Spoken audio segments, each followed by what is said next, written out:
Right, guys, welcome to the Rugby Guru and welcome back to everybody. It's been 2 weeks since I've been able to stream. Let me know in the comment section if you guys can hear me loud and clear. Like you guys know, I have been banned from YouTube for the last 2 weeks, so really looking forward to this live stream here today. Just give this channel a thumbs up. If you're new to the channel, don't forget to subscribe. And we're going to take you guys through everything that's going to happen today. We're about an hour from kickoff in this massive upcoming game between South Africa and Wales here today. So yeah, don't be shy to give your comments in the section, guys. It's going to be a cracker of a game. Guys can let me know in the comment section if you guys can hear me.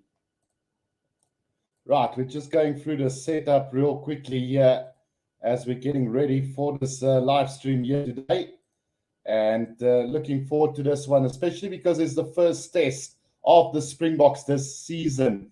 And a lot of debate of who should have started and who shouldn't have started. But we're here and we're ready for an incredible game. Hanno Ace asked, why were you banned? LOL. So I did the Super Rugby final 2 weeks ago between the Blues Crusaders and Sansa went ahead and strike me because I used Super Rugby in my title, and that's absolutely ludicrous because I don't know since when you not. I mean, then they have to ban every newspaper outlet in the world from using their Super Rugby title as the headlines in the newspaper. So yeah, I can see you guys can hear me loud and clear. Anthony Jenkins says, hi, I can hear you. And then Hanno A says, listening from Colorado in the USA. And he also says, OMG, that's stupid. Absolutely. I mean, it did me quite big harm 2 weeks ago. I wasn't able to do the URC final. Cost me quite a pretty penny at the end of the day. But, I mean, we're here and we're now ready for this start of the season. So, yeah, all has been forgotten, or forgiven and forgotten, you can say. So we're looking forward to an incredible game. It's here at Loftus, and I hear it's a sellout crowd. Pity I can't be there myself, but I'm keeping myself ready for the All Blacks game later on in Johannesburg. So yeah, it's one of those things, but we will be ready and happy. And like Hanno says, happy you're back. It's the only way I can keep up with the box. No problem, Hanno. So Ivan Sienekal says, go Bokke. And then Maralise says it's not starting at 5:05. So yes, it is. So we're just building up to this final, having a little bit of a chat and going through everything that's happening. As like I said, it's been 2 weeks. The Bulls losing to the Stormers in the final. And what an upset it was. Nobody expected the Stormers to win the United Rugby Championship, but there you have it. Anything can happen in rugby, and I'm slightly optimistic about this one. The Boks should carry us quite easily against this Welsh side, but it is a very good Welsh side as well. So you never know what to expect. Ivan Sienekal says, go Bokke. Rugby says, great to have you back, Boks. So Rugby Edge, also Rugby YouTuber. Feel free to go and check out his channel as well. Subscribe to his channel. He's got some great rugby content there as well. And then Maralise says, yeah, it's starting at 5. And then Bradley says, Guru, are you going to stream the live game on YouTube? Unfortunately, Bradley, I'm only doing commentary on this game. Like many of you guys know that we're not allowed to show any live footage of the game. So I'm going to try my very best to keep you guys up to date with exactly what is happening on the field. I know the players, I know my rugby, and hopefully you guys will enjoy the stream as well. And then Ivan Sienekal again saying, go Bokke. So he's looking forward to this game as well. I think I just should maybe just get some tags in here on my channel as well quickly before we get going. Like I said, still about an hour before kickoff in this vital first test of the season. And the Springboks will be looking to get this game underway and really win with quite a big margin. I mean, if you consider how the Welsh have been faring in the Six Nations, and a lot have been said. So we should actually be running over the Welsh today according to what everybody else is saying. So you never know what's going to happen. I, for one, think it's going to be a really tough game, and I don't think it's going to be as easy as a lot of people expect this game to be. But you never know. Like I say, this is international rugby. Anything can happen. This Welsh side is a very formidable one. We will be going through the team lineups in just a bit. So anybody that thinks that this Welsh side isn't a threat is making a big mistake here today. I mean, it's a quality side. Last year, they won the Six Nations. It's not changed a lot since then. So, yeah, I'm expecting a really big game between the two sides. Like I said, I'm just getting some tags going real quickly for us here before we get this game underway. So feel free to vote in the poll section. It is up on the channel as well. I put the different scenarios as to how much South Africa will be winning this game, and there is one for the Welsh as well. So yeah, feel free to go and vote on the poll. Let's see how much you guys think South Africa is going to win this game at the end of the day. So it's going to be quite interesting. Let's just get a few more tags up and running here before we start. I left it a little bit late today, but we are up and running at least. I thought that YouTube were going to block me again, so I'm more than happy to be here. We're quickly going to go through the team lineups here. Just a few more comments before we do that. Which Tiger says, Guru, how are you doing? So I'm doing pretty well. Like I say, it's the first game of the season. Everybody's quite hyped. It's a sellout crowd at Loftus Versfeld, and everybody is happy and jolly. And then I know Aces, how has preparation been for the Boks? Are the players fit? I think they're top fit, I know. I mean, they've had the URC. There's a couple of players coming in from Japan and a couple of players coming in from the UK. They've all been playing rugby, so they should be top fit for this encounter. I don't see any problems as far as fitness go for this team. And then Ivan Cynical asks, who will win this game? Obviously, the Springboks should win this game. I'm going by 15 to 20 points for the Springboks today. But like I said, it's test match rugby and anything can happen at the end of the day. Ferdinand van Zyl says 36 to 15 for the Boks, giving that around a 21-point difference, more or less what I'm predicting. So let me know in the comment section what you guys are predicting for this game as well. I'm glad to show it to everybody as well. And then Gareth or Garth Viljoen says Boks forwards firepower will be too much. And yeah, one must feel disappointed with the fact that Van Roos is not playing today. I personally felt that he's been the standout performer in South African rugby at the moment. And I called it when I said that he was going to be the URC player of the season. And in fact, that he definitely had. So Marali says load shedding happening at 3 here in South Africa. The power's coming on at 5 right when the kickoff happens. So I'm sorted. I mean, we're supposed to have load shedding at 5 o'clock my time. I've already started the generator. So no interruptions from my side today. We're going to have a full broadcast here today. And then Bradley asks, what is your prediction for this battle? Like I say, 15 to 20 points if the Springboks can fire.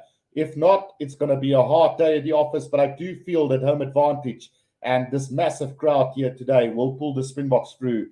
And then I know Ace says, agree with you, Guru. First game for the Boks are usually scrappy and frustrating.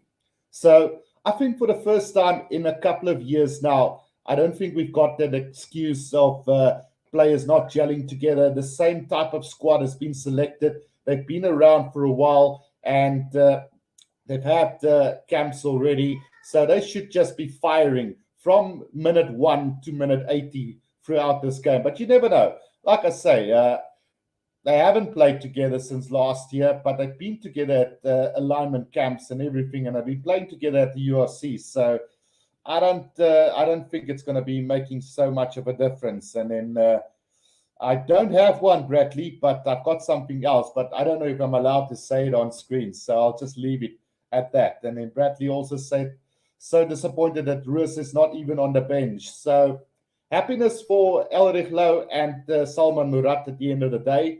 But I honestly felt that Van Roos should have been the first name on the sheet today. But I mean, Jasper Wiese has been excellent for the Leicester Tigers. He's a quality player. He's been in the setup for a while now. Let's see what he can do. If he don't deliver, Van der Roos can step up next week and take over his place. And then Katima says, saving Roos for New Zealand. Well, disappointment this morning, as I expected Ireland to really show a much better performance against the All Blacks. And, I mean, we're going to have to be up scratch with the All Blacks. And, I mean, with a guy like Van der Roos, I think Duane Vermeulen will be back. So Van der Roos can bring that impact off the bench. I don't personally think Van der Roos should start if Duane Vermeulen is ready. I mean, it's still a year out from the World Cup. He still needs to prove himself again next season to really get that honor of dislodging Duane Vermeulen in that number 8 jersey.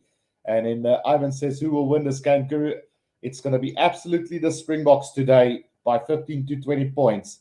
And then Hanno A says, second half, maybe a runaway for the Boks. Yeah, I'm expecting a very close first half. I think it might be a 3 to 5 points difference between them at halftime, but the Springboks should really just be too good for them in the last 20 minutes of this game. Brem says, might have to explain load shedding for the foreigners out here. I didn't know what it was until Steve Harvey did the South African Family Feud show. So load shedding in South Africa is incompetent people that working with the electricity in South Africa. And unfortunately, they can't generate enough electricity for the whole of South Africa. So now we've got load shedding where the electricity is off at certain times throughout the day. We get it in different stages from 1 to 6 at the stage.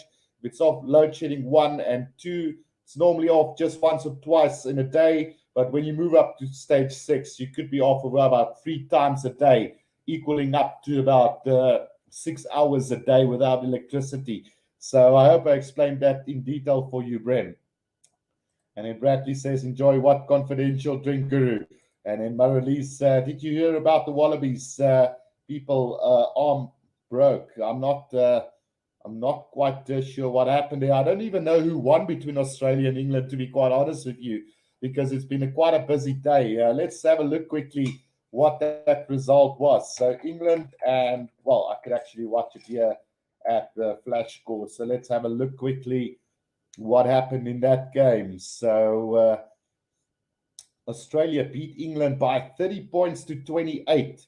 So that was quite interesting. And then France managed to beat Japan by 42 to 23. And then obviously we know the All Blacks beat Ireland by 42 points to 19, which, like I said, was really disappointing. And then Papa Rappel, welcome back to the channel as well. Ireland were, I'm not going to say that, but it is what it is. And then how well do you think Valencia will perform in the 15 jersey? So, yeah, I actually wanted to discuss that when we went through the team lineups. I personally don't feel he's a 15. He's not a fullback. He's a 12, out and out. He's proven it over and over again throughout the season for the Stormers. He's an inside center. He's not a fly-off. He's not a fullback. He's an out-and-out inside center, and that's where he's been playing good rugby. So I personally very disappointed with the decision to pick Damien Valencia at 15. I think Warwick Galant has had a fantastic season at 15, and he should have been started in this game. But then again, I'm not the coach. I'm just a commentator, so what do I know? But like I said, either Warwick Galant or Apelile Fassi would have been the perfect pick at number 15. But Valencia at 15, luckily it's against Wales, and I say that with all due respect to Wales. If it was against the All Blacks, I would have been really worried. And then Papa Rappel says the arm break were nasty, and then Ivan says, drink je drankie, Guru. Yeah, absolutely. So here it is. Just a little bit of a cool down. And then Rem says that's a perfect explanation. And then Hanno A says, LOL, careful, Guru, Aishkom. Yeah, no, they can't do me nothing today. I'm sorted for them, so it's fine. And then Marlies says, I'm happy because Cheslin is back in the SA team. So there's been rumors that Cheslin Colby will be coming back to the Stormers, hopefully next season. And I'm a little bit disappointed as a Sharks fan because he is part of that whole Sharks thing. I can't remember the name, what the brand is, but I personally felt that if Cheslin had to come back to South Africa, it would have been for the Sharks. But it seems like the Stormers are negotiating to get him back, although the Toulon president says he's got no idea what's it all about, because as far as he knows, Cheslin Colby is contracted to them. So, Brem says the Aussie fullback went up for the high ball and came down an English player. And, Richie Hori says Ireland got 4 tries disallowed by the referee. Alfie Fisser says FCOM workers don't want to work. They're on strike again. Yeah, so that is the disappointment at the end of the day as well. The strikes are causing this blackouts as well. And at the end of the day, if they don't want to work, we're going to keep up with all this trouble. So it is what it is. And Bradley says, I agree with your comment on Valencia. Ivan Senecal says, Boca 35 and Wales 14. So another 21-point difference there. And then Estelle Yelikman says, will the game be shown as a live stream on here? Unfortunately not, Estelle. I'm only doing the commentary on this game. We here on YouTube are not allowed to show any live footage, as we don't have the copyright to do any of that. So unfortunately not. And then Johanna Spain says, Damien is an inside center, which I already explained earlier. And then Hanno A says, I don't get why Geland keeps getting snubbed for 15. I honestly also don't know, because, I mean, he was absolutely phenomenal before he got injured. And when he came back, he even played well then. One thing that he might do a little bit too much is kicking possession away at vital times. But apart from that, his attacking game is phenomenal. And his counter-attack ability is what makes him so dangerous, and the security at the back. And then Alfie Fisser says, I fully agree that Willems is not a fullback. And Maralies, unfortunately, I'm not going to say that comment out loud, but everybody can read it, so it's fine. And then Papa Rappel says, classy Maralies. And then Ivan says, Monetti Fluki, asseblief mense. We don't want to get another ban on the channel because of foul language today. So try to keep it as civil as possible, because we do have a variety of viewers watching from a youngest age to the oldest age. So, let's try our very best not to do that. So let's quickly go through the team lineups. We've been rambling on about everything else so far. So let's quickly go and have a look at the Springbok lineup for this game. For the Springboks in the back line, we've got Damien Willemse, which I already discussed. Cheslin Colby on the right wing, classy player, absolutely brilliant. Should have been player of the year last season. And he's joined with Lukanya and Damien Dialendi, which I saw Switch Rugby saying that Lukanya is probably the world's best player at the moment. I want to disagree with that, because although Lukanya is a class player, I don't think he's the best outside centre in world rugby even at the moment. But, I mean, everybody's entitled to their opinion. I'm just glad that Lukanya is in the Shark side and is in the Springbok side.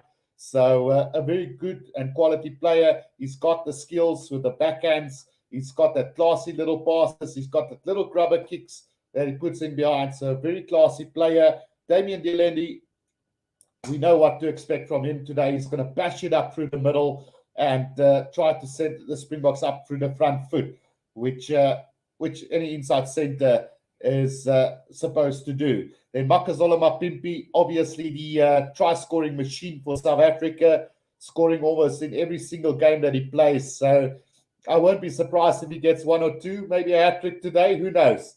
I'm definitely backing Mapimpi to get on the scoreboard today. A lot of debate today about Elton Yankees that fly off ahead of Andre Pollard. And I mean, Elton Yankees were part of the Springbok side now for the last couple of years. We know what he's capable of.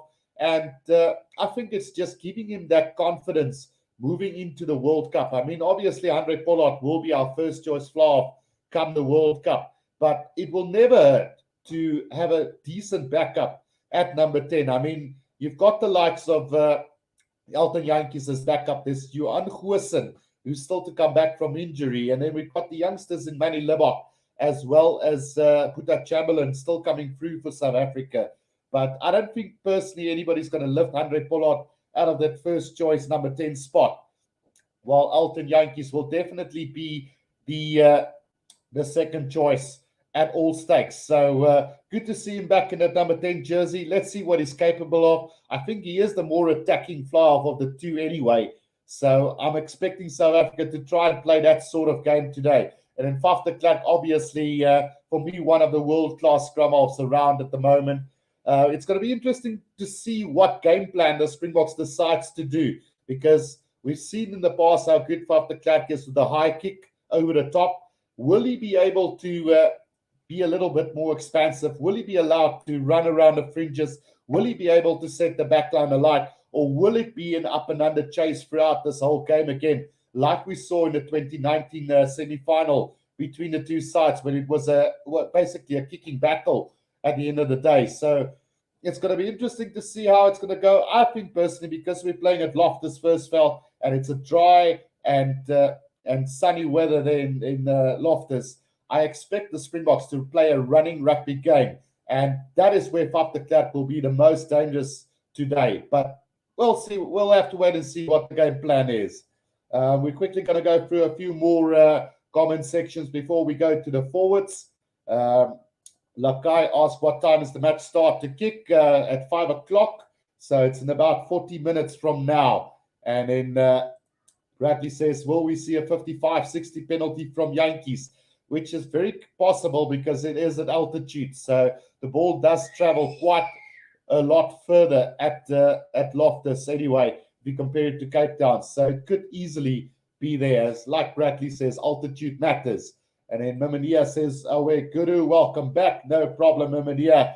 It's been a frustrating 2 weeks for me not to be able to do any live streams. We've missed the URC final. We've missed the Currie Cup final. And I was too scared to do the two internationals earlier today, just in case they do block me again. So, Papa Ruppel asked, not sure why Pieter-Steph du Toit isn't playing. So Pieter-Steph du Toit is still injured at the moment. He will be available for next week's game. And it will be interesting to see if they're going to change that back three again. I think with Pieter-Steph du Toit coming in, obviously Kolisi will be captaining the side, so he will be there. The question is, who's going to play at number 8? Will Jasper Wiese play an outstanding game today, or will Elrich Low or Jeff van Rust take over in that number 8 jersey? We'll have to wait and see. Eduardo says Elton Yankees is a gamble. I tend to disagree with you there, Eduardo, because like I said, Elton has been around in the Springbok setup for quite some time now. He's proven himself over and over, and I really don't know what more does this guy have to do to cement his place in this Springbok setup. Like I said, Andre Pollard, obviously first choice, and then Johan Goosen really running hard on that number 10 as well. But, I mean, he's done nothing wrong, to be quite honest with you guys. And then Papa Ruppel says, not a fan of Elton at all. I used to think the same, Papa Ruppel. To be honest with you, I was never a big fan of Elton Yankees. I thought he was a glorified a fly-off, just picked on the basis of the quota system, unfortunately. But since he's been incredible, and he's really proven himself worthy of the Springbok side. And then Bradley says Pieter-Steph du Toit is injured, I believe, which is true. And then Papa Ruppel says, will be nice when Pieter-Steph du Toit is back alongside Snyman. Yeah, Snyman is another guy who is out injured more often than not. So it would be good to see him back as well. And then I know Ace says the future fly-offs need to be bled in. Absolutely. I mean, I would have... Look, I'm not a fan of Manny Libbok myself. And let's be honest, stats talk for itself. So based on the stats that came in through the URC, I think Manny Libbok should have at least been in the wider Springbok group just to get that experience. But then again, they've got Andre, they've got Elton, and they've got Johan Goosen as the backup there. And they even spoke about Billy Leroux at Plough. Please not let that ever happen, because it will be disastrous, especially against the likes of the All Blacks. But you never know. And then Papa Ruppel says Tyrone Green maybe need a chance. So Tyrone Green for me is a very underrated number 15. And unfortunately decided to go and play overseas. It's very difficult for them to really make a stance if they're not already involved in the Springbok setup, going overseas and then performing that side, and then having to be picked ahead of guys like Apelile Fassi and Warwick Kalan. Unfortunately, that can't be justified at the end of the day. It's guys that's playing in South Africa. Warwick Kalan also going overseas now. So, maybe after that, we'll have to wait and see. And then Bradley says, how important is this series in preparation for the championship series and also for next year's World Cup? To be quite honest, I think South Africa is supposed to go away with a 3-0 series victory here. And they have to go into that rugby championship at least winning the competition. I don't say they have to win every single game because, well, realistically, they could win every single game because we're playing New Zealand twice in South Africa, which obviously you have to win your home games. And then they're traveling to Australia twice, where we've lost twice last season. So that is where I think maybe we're going to lose one game and win another one. And then obviously one game in Buenos Aires and one here in South Africa again. It's realistic to say we should at least win the competition in preparation for the World Cup. And then Garfield Yun says, Elton Wiffaf is key. Any other scrum off, not so much. So obviously we know Kobus Reinach out injured and Herschel Yankees on the bench. Another quality player which is starting to find his form as well again. So I'm looking forward to see what Herschel will bring in that second half, especially when the game loosens up a little bit. And then Ivan asks, is Pollard on the bench? So no, Pollard is not even on the bench today. We're actually going with a 6-2 split today. 6 forwards and 2 backline players. So it's going to be quite interesting. And Johan van Rensburg says, I think they could even play Colby at fly-off. So Colby has played fly-off before. But again, do you risk him against the likes of the All Blacks? I mean, it's international rugby. I wouldn't even risk him at fly-off against Wales, to be quite honest. But it is what it is. And Marlies says, my battery percent is 69%. So let's hope it lasts, Marlies. And then Johan van Rensburg says, Andre was a bit late. So that's obviously the reason why it's not been picked. He was still playing for Montpellier in France in that final. Gottlob Mate says box 32, Wales 20, so 12 points difference there. Rugby has joined in, says Wales to win by 5.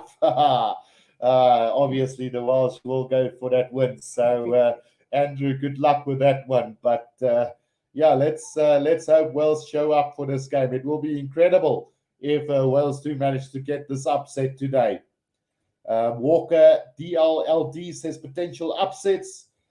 We've been too hyped. Absolutely. And that's what I'm worried about. I mean, everybody's talking about the Springboks running over Wales. It's test match rugby, people. There's no margin for error.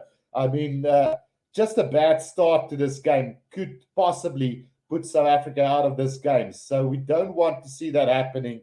And we need to be sparking from the start. Otherwise, it's going to be massive trouble for the Springboks here today. So bad news is that I've just lost my signal. There, it's back again. So I don't know what's going on with the signal here, but I'm having quite a bit of trouble with connection cuts throughout. So we'll just manage it throughout this game. 123 says, I need South Africa built death before the World Cup. Absolutely. It was an opportunity to play Jan van Rooyen, Elrich Low, get Marcel Coetzee out there, get Salman Murat out there, get the likes of Dweba out there, get the likes of even Similani could have been picked for this series, just to get that experience. But I think we settled in quite nicely for this series.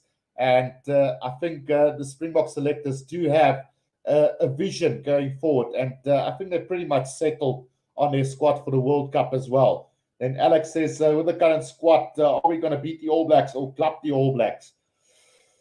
Well, you're never going to club the All Blacks, unfortunately. The last time we managed to club the All Blacks was in 2014 with Jake White, when we managed to beat them, I think, with 16 points or something at the end of the day. I think it was 42 points to 20-something.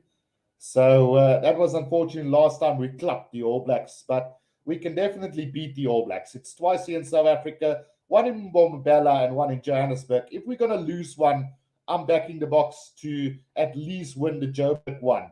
And hopefully that's the one I'm going to attend. So, yeah, it's going to be bad if I'm going to lose that one. And then Bradley says, bomb squad, Mensa. Bradley Colby played fly at Toulon. I know that.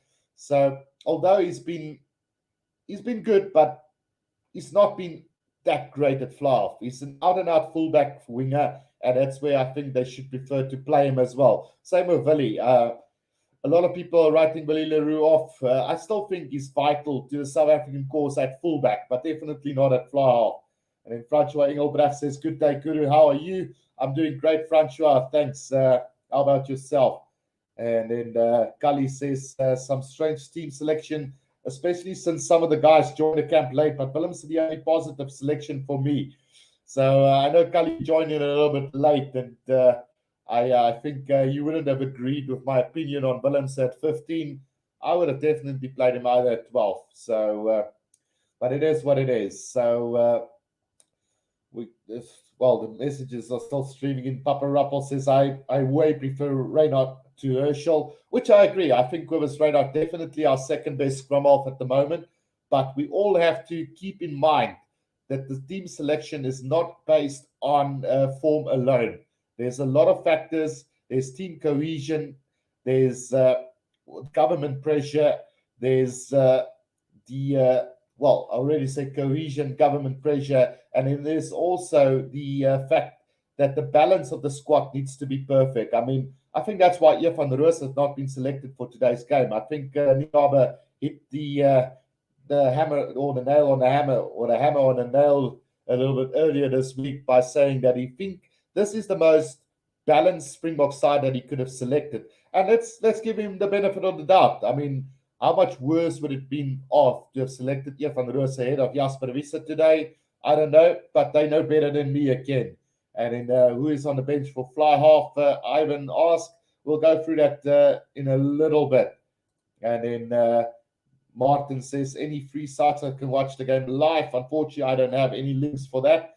Rugby says, can you give my mum, Suzanne, a shout out? She watched the game with me today. So I'll do that, especially for you, Andrew. Hi, Mum, Suzanne. Hope you're going to enjoy the stream. Big friend of Andrew and great colleague I've got there. So a great shout out to Suzanne and Andrew today watching this game with us today. Daniel Brown says, I think we will replicate the All Blacks in the Ireland game once we find our rhythm. Could possibly be the case. I don't want to get ahead of ourselves because, again, we don't want to get overconfident going into this game. And then Murray says, good luck, Boca.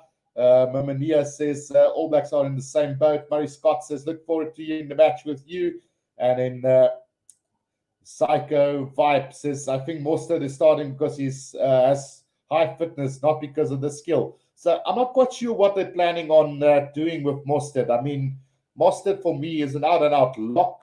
He's performed well on the flanker, but I mean, we've got such great quality at loose forwards. We don't need to go about wasting lock talent on the flankers. So that's only my opinion.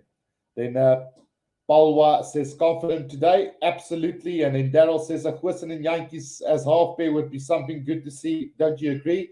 So Johan Hussen and Herschel Yankees could be quite an interesting one. I have to agree with you there. And then Bradley says, preparing some snacks for the game because it's going to be LS where I live at this game time, load shedding. And then people without DSTV, what's up, says Jaden the Ridder. And then South Africa need more test built second team. And then Psycho says, I think Willem says scared of tackling. And then Mimonia says, that centers get some heavy flack. So I think we're up to date with all the comment sections here. Let's quickly go through the forwards of the Springboks. Yeah, we've got Jasper Wiese at number 8 and a lot of debate around who should have started at number 8. We've had the brilliance of Eer van Roos, who's been URC player of the season. We've had Elrich Lowe, who's been outstanding for the Bulls. And then we obviously got Marcel Coetzee as well, who can play at number 8, who played really well for Ulster in that position. And then Dwayne Vermeulen, who's out injured. So Jasper Wiese has got a massive task ahead of him today. Let's see if he can stand the test of time today against this Welsh side, because he is a great ball carrier. There might be a bit of a question mark around his discipline, but I mean, I'm not too let down by the fact that Jasper Wiese is starting at 8 today. Franco Mostert at 7. That is a little bit of a disappointment to me because, like I mentioned earlier, I think Franco Mostert is an out-and-out lock forward, and it's great to have that at lock. I mean, like the Lourdes Jager, Eben Etzebeth, Franco Mostert, RG Snyman coming in off the bench. How fantastic isn't that? And then you've got like Salman Murat still to come through. So what a wasted 7. I would have put Elrich Low at 7. There's the likes of Marcel Coetzee that could have played. There's the likes of Dion Fourie who could have slotted in. They're just not giving the proper guys a chance here in that position. Siya Kolisi obviously picking himself as captain of the side. I think like Elton Jantjies, he's proven himself over the course of the few seasons. A lot of slack has been given to Siya Kolisi over the course of the time. I think he's done enough to prove himself, and he's managed to step up each time that he's played for the Springboks. So valiant choice there. Your captain gets picked first, so I've got no complaints with him at number 6. Lodi Jager and Eben Etzebeth, world-class lock combination, and I think it's going to be a tough day at the office for Will Rowlands and Adam Beard trying to counter that lock combination today. The likes of Frans Malherbe and Oxenshire at props. I personally, there's been a lot of debate around Frans Malherbe's fitness, and is he a little bit overweight? I mean, come on, Stitte moet groot wees, manne. Don't be like that. He's exactly what you want to have in a prop forward. He's big, he's fat, and he's a strong scrummager. What more do you want him to be? As long as he's not unfit, he's going to be vital for the South African side. So, yeah, world-class prop forward, along with Oxenshire, who's been brilliant for the Sharks throughout the season. Kitshoff obviously being rested. He is on the bench. So if anything goes wrong, he's always there to anchor that prop forwards. And then Bongi Munambi, again, like I said, a lot of debate to who is the better hooker between him and Malcolm Marx. I haven't seen too much of Malcolm Marx throughout the season, obviously because he's playing in Japan. But, I mean, Bongi has been phenomenal for the Sharks. And, I mean, again, it comes down to the balance of the side, government pressure, and cohesion and everything. So, I mean, one of the players that definitely deserves his place in the side is definitely Bongi Munambi. So, no problem with that one. Let's go through a few more comments here as we get ready to go through the bench. Let's see. Ivan Cynical asked, who will win against Argentina and Scotland, Guru? So I'm going to go for Argentina, just the fact because they are playing in Buenos Aires. I mean, have the Springboks ever gone there and won easily? No, they haven't. So I'm expecting Michael Cheika, the new head coach of Argentina, to get that team firing. I think he made a statement earlier this year by saying that Argentina is going to win the World Cup next year. So obviously he must be confident in his side. So I'm going to go with Argentina for the win there. And then one join, do you agree? Oppie Box, make us proud, boys. Thanks, Jakes, aka Johnny. And then Mike says, how's it, Guru? Glad you're back. Thanks for the good commentary. Thanks, Mike.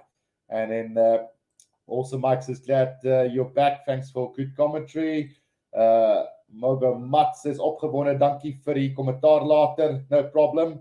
And then Richard Horry says, Gum would have loved this, or G-Man would have loved this. Absolutely.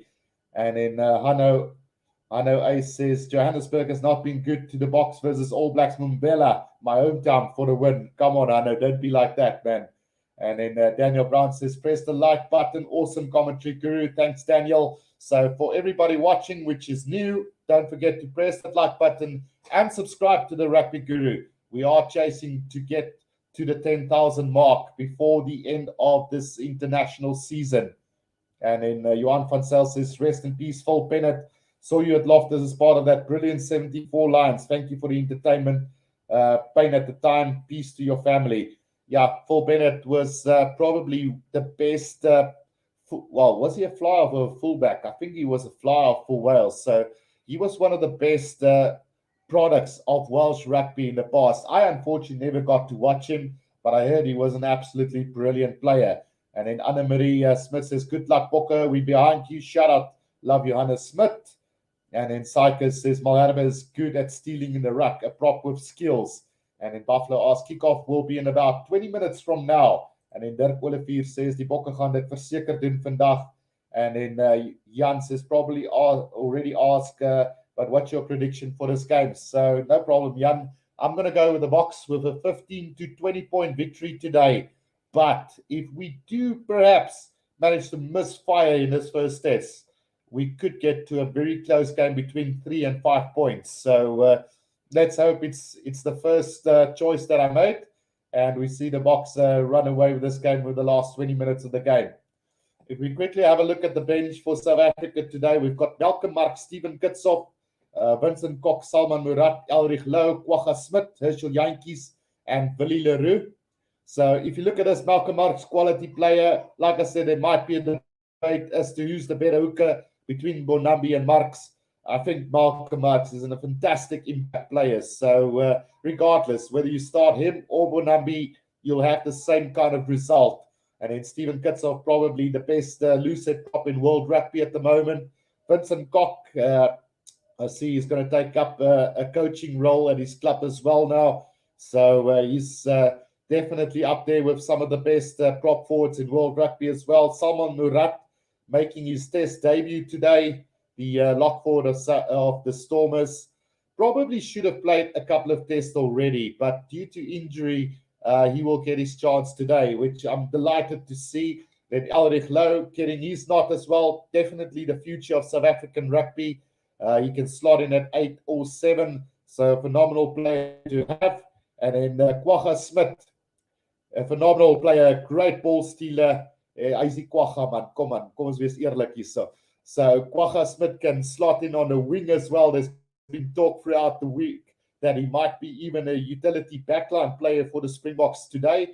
And so he can play at 8, 7, 6, center, fly-off, fullback, wing, you name it. So great to have that guy on the bench today. Herschel Jantjies then the replacement scrum-off, along with Willie Leroux, who's going to play as backup fly-off today as well. And that's going to be quite interesting to see if he's going to... Well, it's actually not that, now to come to think of it, it's actually not that bad, because we have seen him slot into that fly-off position throughout the games. He might not have had the tag number 10 on his back, but we've seen him slot in at number 10 quite a few times throughout last season when Handré Pollard moved to inside center or he moved to fullback. So he's always been around at that first receiver for a couple of times throughout. So let's see what he can do. I think personally he's going to come on as a fullback replacement, maybe for Valencia, or Valencia will move to the inside center, replacing Dialendi. But it's going to be interesting to see how this one is going to play out as well. Like I say, a phenomenal Springbok side. We can probably pick 3 or 4 Springbok sides that were capable of beating Wales today. So, yeah, it's a tough job for that Springbok selectors. I certainly don't want to be in that situation. Spencer Cortes says 37-12 to the Boks. Garth Viljoen says, I'm very doubtful on Murat. So let's see if he can prove you wrong, Garth. I mean, he has been out injured, but he's a great workhorse, and his work effort is next to nothing. Then 123 MS says Herschel should start next match. He definitely Springbok starter in the future. Yeah, I mean, Herschel Jantjies has played reasonably well for the Stormers throughout the season. And if you look, Faf is not going to be around forever, and Cobus Reinhardt moving towards the end of his career as well. So I guess Herschel definitely next in line after Faf. And then there's also the likes of Zach Berger coming through. There's the likes of Jaden Hendrikse and Nohamba. And I personally, my personal favorite, Morne van der Berg, has been quite exceptional as well. So there's a lot of talent at scrum half in South Africa at the moment. And then Hanno Ace says, France reminds me of Tommy Loubser. Matt Dragon Production says, hey, crew, big game coming up. Will be nice to see if Wales have the confidence to go for the tries and not just for the 3 points and be on the defensive all game. So Matt Dragon's another great YouTube channel to go and check out. Fellow Welshman with Andrew Harris from Rugby Channel. So looking forward to have a chat with you maybe during this week, Matt Dragon. I know we were supposed to do a collaboration sometime this week, but because of this uncertainty about me doing the live streams, I've just totally snapped out of YouTube for a while. So let's see if we can have a chat throughout the week, definitely. And then Marcel Basson says, Boks to win 48 points to 17. Jen says 22-17 South Africa. So there's that 5-point difference that I was talking about if South Africa misfires today. And then Johannes Payne says Boks 50 plus. And then Achilles says Boks to win by 20 plus. So it's going to be interesting. Let's quickly go and have a look at this Welsh side.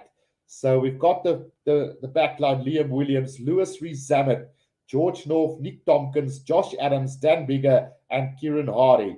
So anybody that thought that this Welsh side is not good, it's a quality side. Liam Williams got numerous of caps, a great confidence in that guy at 15. He can play on the wing as well, and he's got experience to burn. Lewis Rees-Zammit wasn't just the prodigy of Welsh rugby. He is playing some exceptional rugby, and he's a speedster himself. So look out for Lewis Rees-Zammit. George North brings a lot of experience in that number 13 jersey, along with Nick Tompkins, who's been quite exceptional. He's going to do the same work that Dialendi has done for the Springboks on numerous occasions. He's a strong runner, great defender, and with the likes of Lewis Rees-Zammit and George North, they can spark some magic. Josh Adams has been a thorn in the flesh of the South Africans last year with the Lions tour. We saw how many tries he scored during that Lions tour, so he's going to be out to try and get a couple of tries himself. Dan Biggar, captain of the side,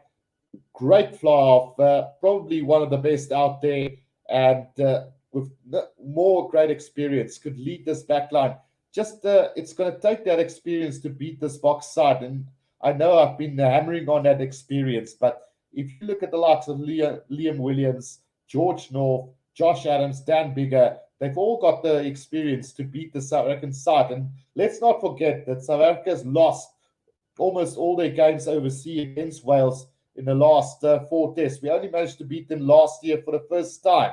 So these guys bring that confidence to this game as well. So let's see how that's going to go. Kieran Hardy, definitely the future of Welsh rugby. And it will be interesting to see how he's going to line up with Dan Biggar today. If you look at the forwards of this Welsh side, Lupi Falatau, Tommy Reffel, Dan Lydiot, Adam Beard, Will Rowlands, Dylan Lewis, Ryan Elias, and Gareth Thomas. You've got more experience in Gareth Thomas and Dylan Lewis. Again, the Lupi Falatau's got great experience as well. Dan Lydiot has been around. Adam Beard has been around. Will Rowlands and Tommy Reffel is the new news for Wales. So we'll find out in 15 minutes' time how these guys fare. But I would not dare underestimate this Welsh side today. I mean, the quality all around. And if you look at the bench as well, Dewey Lake, Reece Carr, Thomas Francis, Alwyn Jones, Josh Navidi, Thomas Williams, Gareth Anscombe, and Owen Watkin. You've got more experience in Thomas Francis, Alwyn Jones, who's the most capped Welsh player, and I think even the most capped player in world rugby at the moment. So, I mean, you've got great players there. Josh Navidi, who comes in as well, has been around for a while. You've got Thomas Williams, who's also really doing well for this Welsh side. Gareth Anscombe has been around for a while. So they've got quality all around, and I think the likes of Andrew from the Rugby Channel and Mad Dragons can maybe give me a little bit more insight into this Welsh side, whether you guys are happy with the selection or not. But it is a really good Welsh side, and I won't take anything away from them. I think because of home advantage, we should win this series quite comfortably, but definitely not to underestimate this Welsh side at any given time. Mad Dragon says, look forward to it, mate. We'll arrange something. Let's hope for a good game. And then Fred Wenzel says 38-19 for the Boks. Andre Pelser says Boks by 15. And Daryl Michael says this far, Josh Adams was a problem. And then Hanno A says Damien probably utility back with that bench. So yeah, so Damien Willemse can slot in at fullback, fly off, and centre. But I personally prefer him at the inside centre. Keep him away from fly off at all costs. He can still play fullback, but just not select him at fly off. That's my personal opinion. But great to have the utility in the back line. Like I said, Bacher Smith, who comes in on that bench, can play anywhere on the field, really. So the last time we decided to do something like that, it completely backfired when Pierre Spies was selected on the left wing way back in the day, I think in 2006. So let's hope it's not going to be the same case here with Kwagga Smith. I think it shouldn't be a problem. And then Achilles says Cheslin Colby to bully the Welsh. So he will only bully them if they decide to play an expansive game, a running, free-flowing game. But I'm almost thinking that they're going to stick to the tried and tested. Up and under, box kick over the top, chase it down, let Wales make the mistake, and then capitalize on that. I think that has been the Bok game plan for the last couple of seasons. But maybe we'll see something new from them. We'll find out in about 7 minutes from now. I'm going to take a quick break just to fill up the lungs and get everything in order. But we will be crossing over with the live commentary in about 5 minutes' time. Don't go anywhere.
Right, guys, we are back, and we're almost ready for kickoff here in this game. Achilles says, "True Guru, are you going to show the game or not?" Unfortunately, this is only commentary, guys. So I'm not allowed to show any live footage. Ben Quinn says, "Hello to all." Daniel Brown says, "Springboks by at least 15." So my prediction, 45-14. Walker LD says 22-19, and then Saturday Player says Wales will get bullied. They do well to get within 20. So that is more or less what the prediction should be in a packed Loftus Versfeld today. All the tickets have been sold out, and this is the biggest attendance between the Springbok and Wales game in South Africa. So, we've got 375 votes so far, boxed by 1 to 10 with 23%, 11 to 20 with 41% leading the chase, and then 21 to 30 with a 27%, and then Wales upset. We've got around 9% so far in the poll. So don't forget to go and vote. Your vote will count. And then don't forget to press that like button and subscribe to the channel as well, guys. It means so much for the channel. We got banned 2 weeks ago. So all the support will be really appreciated. You can support the channel by subscribing. You can also become a member of the channel by clicking on the join button, with the membership starting as low as 20 Rand, which is around about £1. So do go out and support the channel as well. Like I said, it will be highly appreciated. Checo says go Bokke. So, we've got a massive game coming up here between South Africa and Wales today. And I'm expecting South Africa to win this game quite comfortably, but you just never know, because this is international rugby. We are going to go through the team lineup one more time. So for the Springboks, we've got Damien Willemse, Cheslin Colby, Lukanya Damien Dialendi, Makazola Mapimpi, Elton Jantjies, and Faf de Klerk in the back line. Then with the forwards, we've got Jasper Wiese, Franco Mostert, Sia Kolisi, Lotte Jager, Eben Etzebeth, Frans Malherbe, Bongi Bunambi, and Oxne Shear. Then on the bench, we've got Malcolm Mark, Steven Kitshoff, Vincent Cox, Salman Murat, Elrich Louw, Kwagga Smith, Herschel Jantjies, and Billy Leroux. Then for the Welsh, we've got Liam Williams, Lewis Rees-Zammit, George North, Nick Tompkins, Josh Adams, Dan Bigger, and Kieran Hardy. Then in the forwards, we've got Talupi Faletau, Tommy Reffel, Dan Lydiot, Adam Beard, Will Rowlands, Dylan Lewis, Ryan Elias, and Gareth Thomas. Then on the bench, we've got Dewey Lake, Reece Carr, Thomas Francis, Alwyn Jones, Josh Navidi, Thomas Williams, Gareth Anscombe, and Owen Watkin. Let me know in the comment section what you guys think is the result going to be. And then just for the fun of it, let me know where you guys are watching from. We normally get a lot of flavor from around the world. So let me know where you guys are from. Leave it in the comment section, and I'm glad to show you where you guys are from. Daishodan says, go Bokke, go. So a lot of support here for the Springboks today. Like with all internationals before that, we've got some strong South African support here. We can see the Welsh side now making their way onto the field here. Dan Bigger leading out his squad. Will this Welsh side show up? Show us that they're not going to be walked over, and prove to us that this is test match rugby or not? Or will the Springboks be able to dominate them, destroy them, and making the laughing stock of European rugby? Divan Oosthuizen says, go Bokke from the USA. We've got Buffalo from the Cape Town. When Truth Matters 1 says, end score, box 21, Wales 15. Is this real media? Says, thanks again, Guru, for the commentary. No problem. And then Antoinette Garba says, hi, Guru, glad you're back from Oudtshoorn. So we've got quite a nice Cape Town flavor here. I'm guessing the whole of Pretoria is in the stadium today. So a lot of support for the Springboks. And I personally can't wait to go and watch a live game again. I mean, the confidence that the South African side will pick from having all these people watching this game is going to be incredible. Achilles says Italy did so. So, we will never forget that, Achilles. Don't remind me. Katima says, go Bokke, let's have an unbeaten season from Salonika. So, not quite sure where in the world is Salonika, Katima. Please inform me. So, we've got the Springboks now making their way onto the field, but it's first going to be the, what do you call it? The war dancers for the South African side to come onto the field. Previously, they usually played the song Impi when they came out. I don't have any audio, so I can't inform you guys what song is playing, but they are out on the field and they are entertaining the crowd, which is a sellout here at Loftus Versfeld today, not the empty seats in the background that I've got. And then Shark Brain says, yes, Guru, like the chom. It's looking phenomenal, Shark Brain. We're able to live stream and watch the Springboks in their first season here. So we're going to have some great rugby here. Francois Engelbrecht says South Africa will win the series 3-0 or 3-0. And then Katima says Salonika is in Greece. So great to have you watching all the way from Greece, Katima. Maybe tell me, do Greece have an international side playing rugby? Because I have been struggling to get hold of them quite a bit. And Mikael says Boca 34, Wales 19. And then Janov says Sui. Shark Brain says the Kuya out in full force today to support South Africa. You're starting again. Mamania says Sharky, don't start. So, yeah, there's always been a fierce rivalry between the Sharks and the Bulls supporters here on my channel. And nothing different today as the Kuya out in full force to support the Springboks today. And then Mamania says Achilles is still recovering.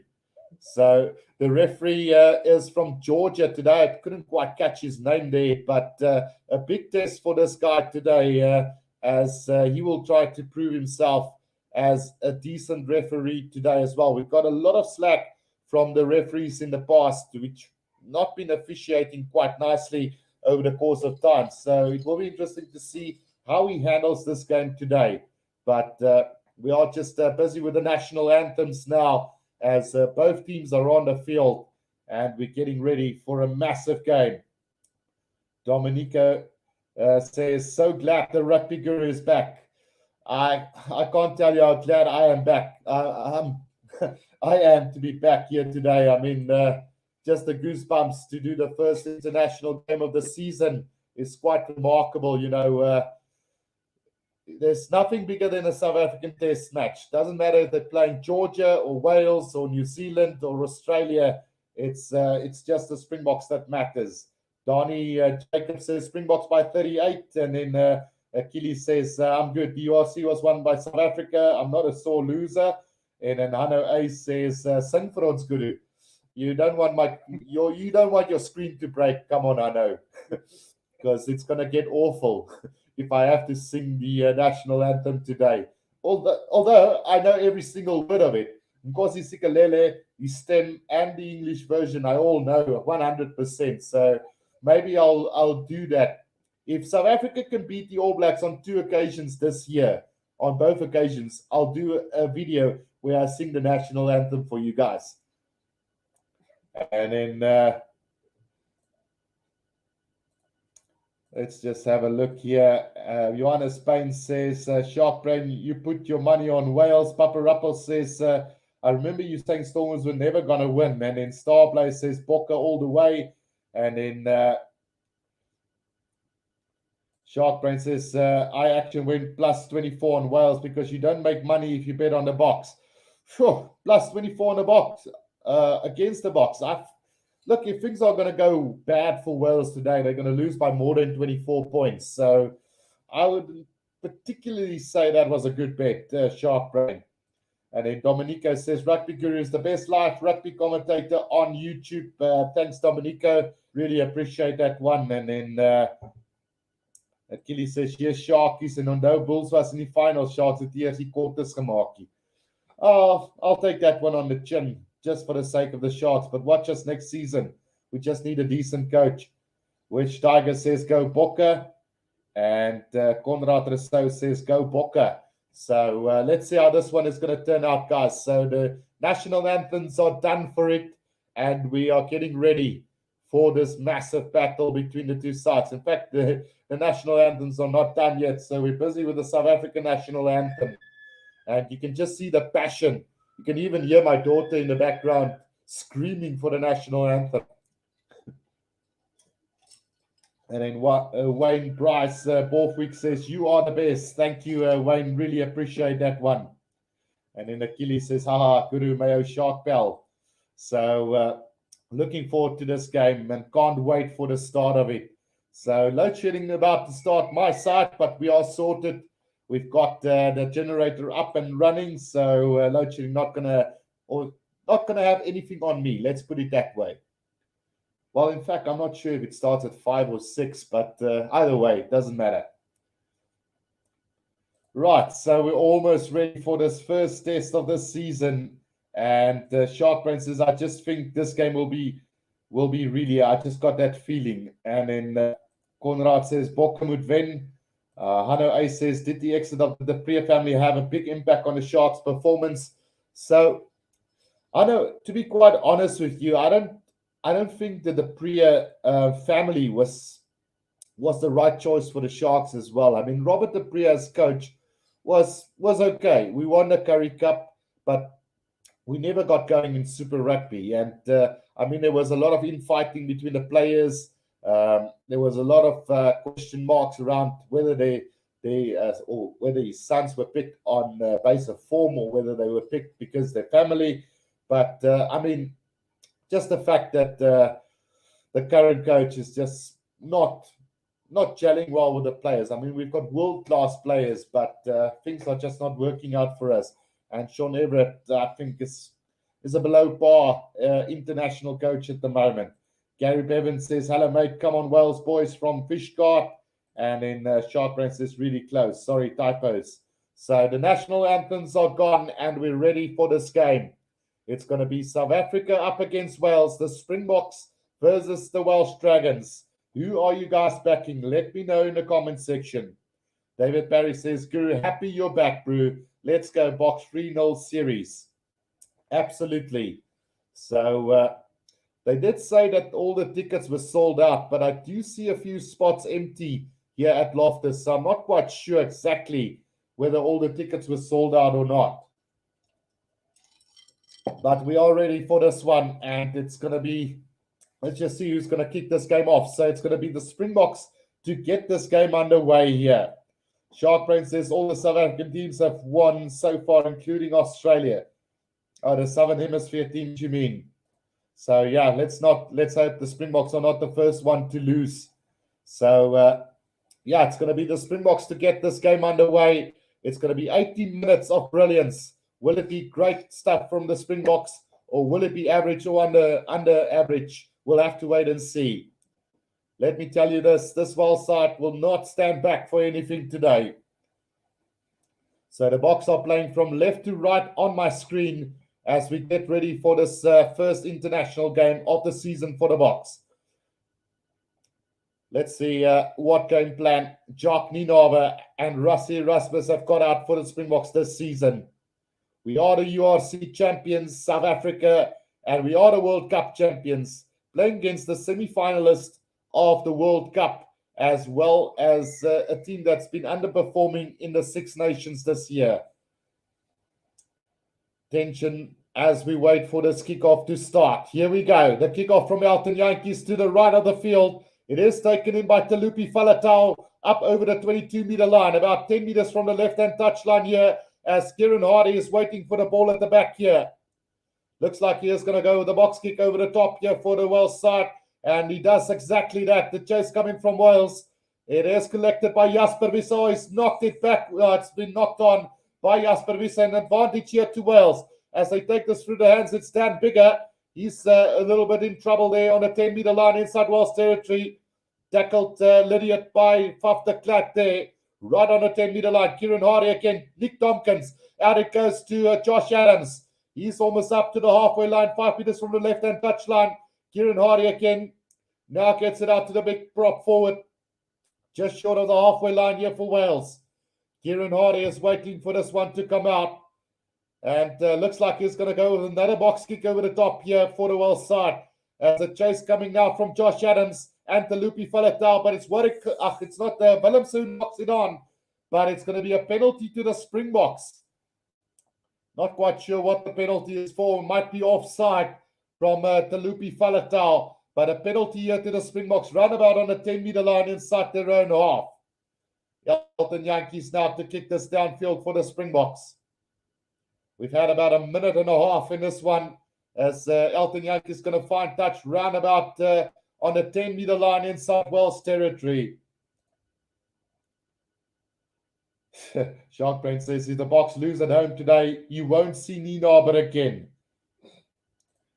Well, let's hope it's not going to be the case here as Bonambi throws this ball in for the Springboks, taken by Lothar Jager, but it's been disrupted by Wales. And here comes Kieran Hardy, gets it out to Will Rowlands. Will Rowlands almost up to the 10-meter line inside South Africa's half. Now comes back Dan Bigger, Dick Tompkins, out to George North. Bit of space here for Wales as they go wide. It's Lewis Rees-Zammit up to the 22. He goes. He's going to go all the way. Yes, Lewis Rees-Zammit for the opening try of this game. And Wales are on the scoreboard. Mistake by the Boks from that line out. And it's Lewis Rees-Zammit who gets the first try for Wales here. What a start from Wales. And what gas shown by this right winger of the Wales side. Luediacher got disrupted by Will Jordan and then picked up by Kieran Hardy. Then they went through the back line and some great hands from George North. Out it went from Liam Williams to Lewis Rees-Zammit, who goes over, out sprinting Lukanyam to the try line, trying the right-hand corner here for Wales. Brilliant start from Wales as they get to a 5-0 lead. What a start from them. And trouble for the Springboks early on here after just 3 minutes of play in this game.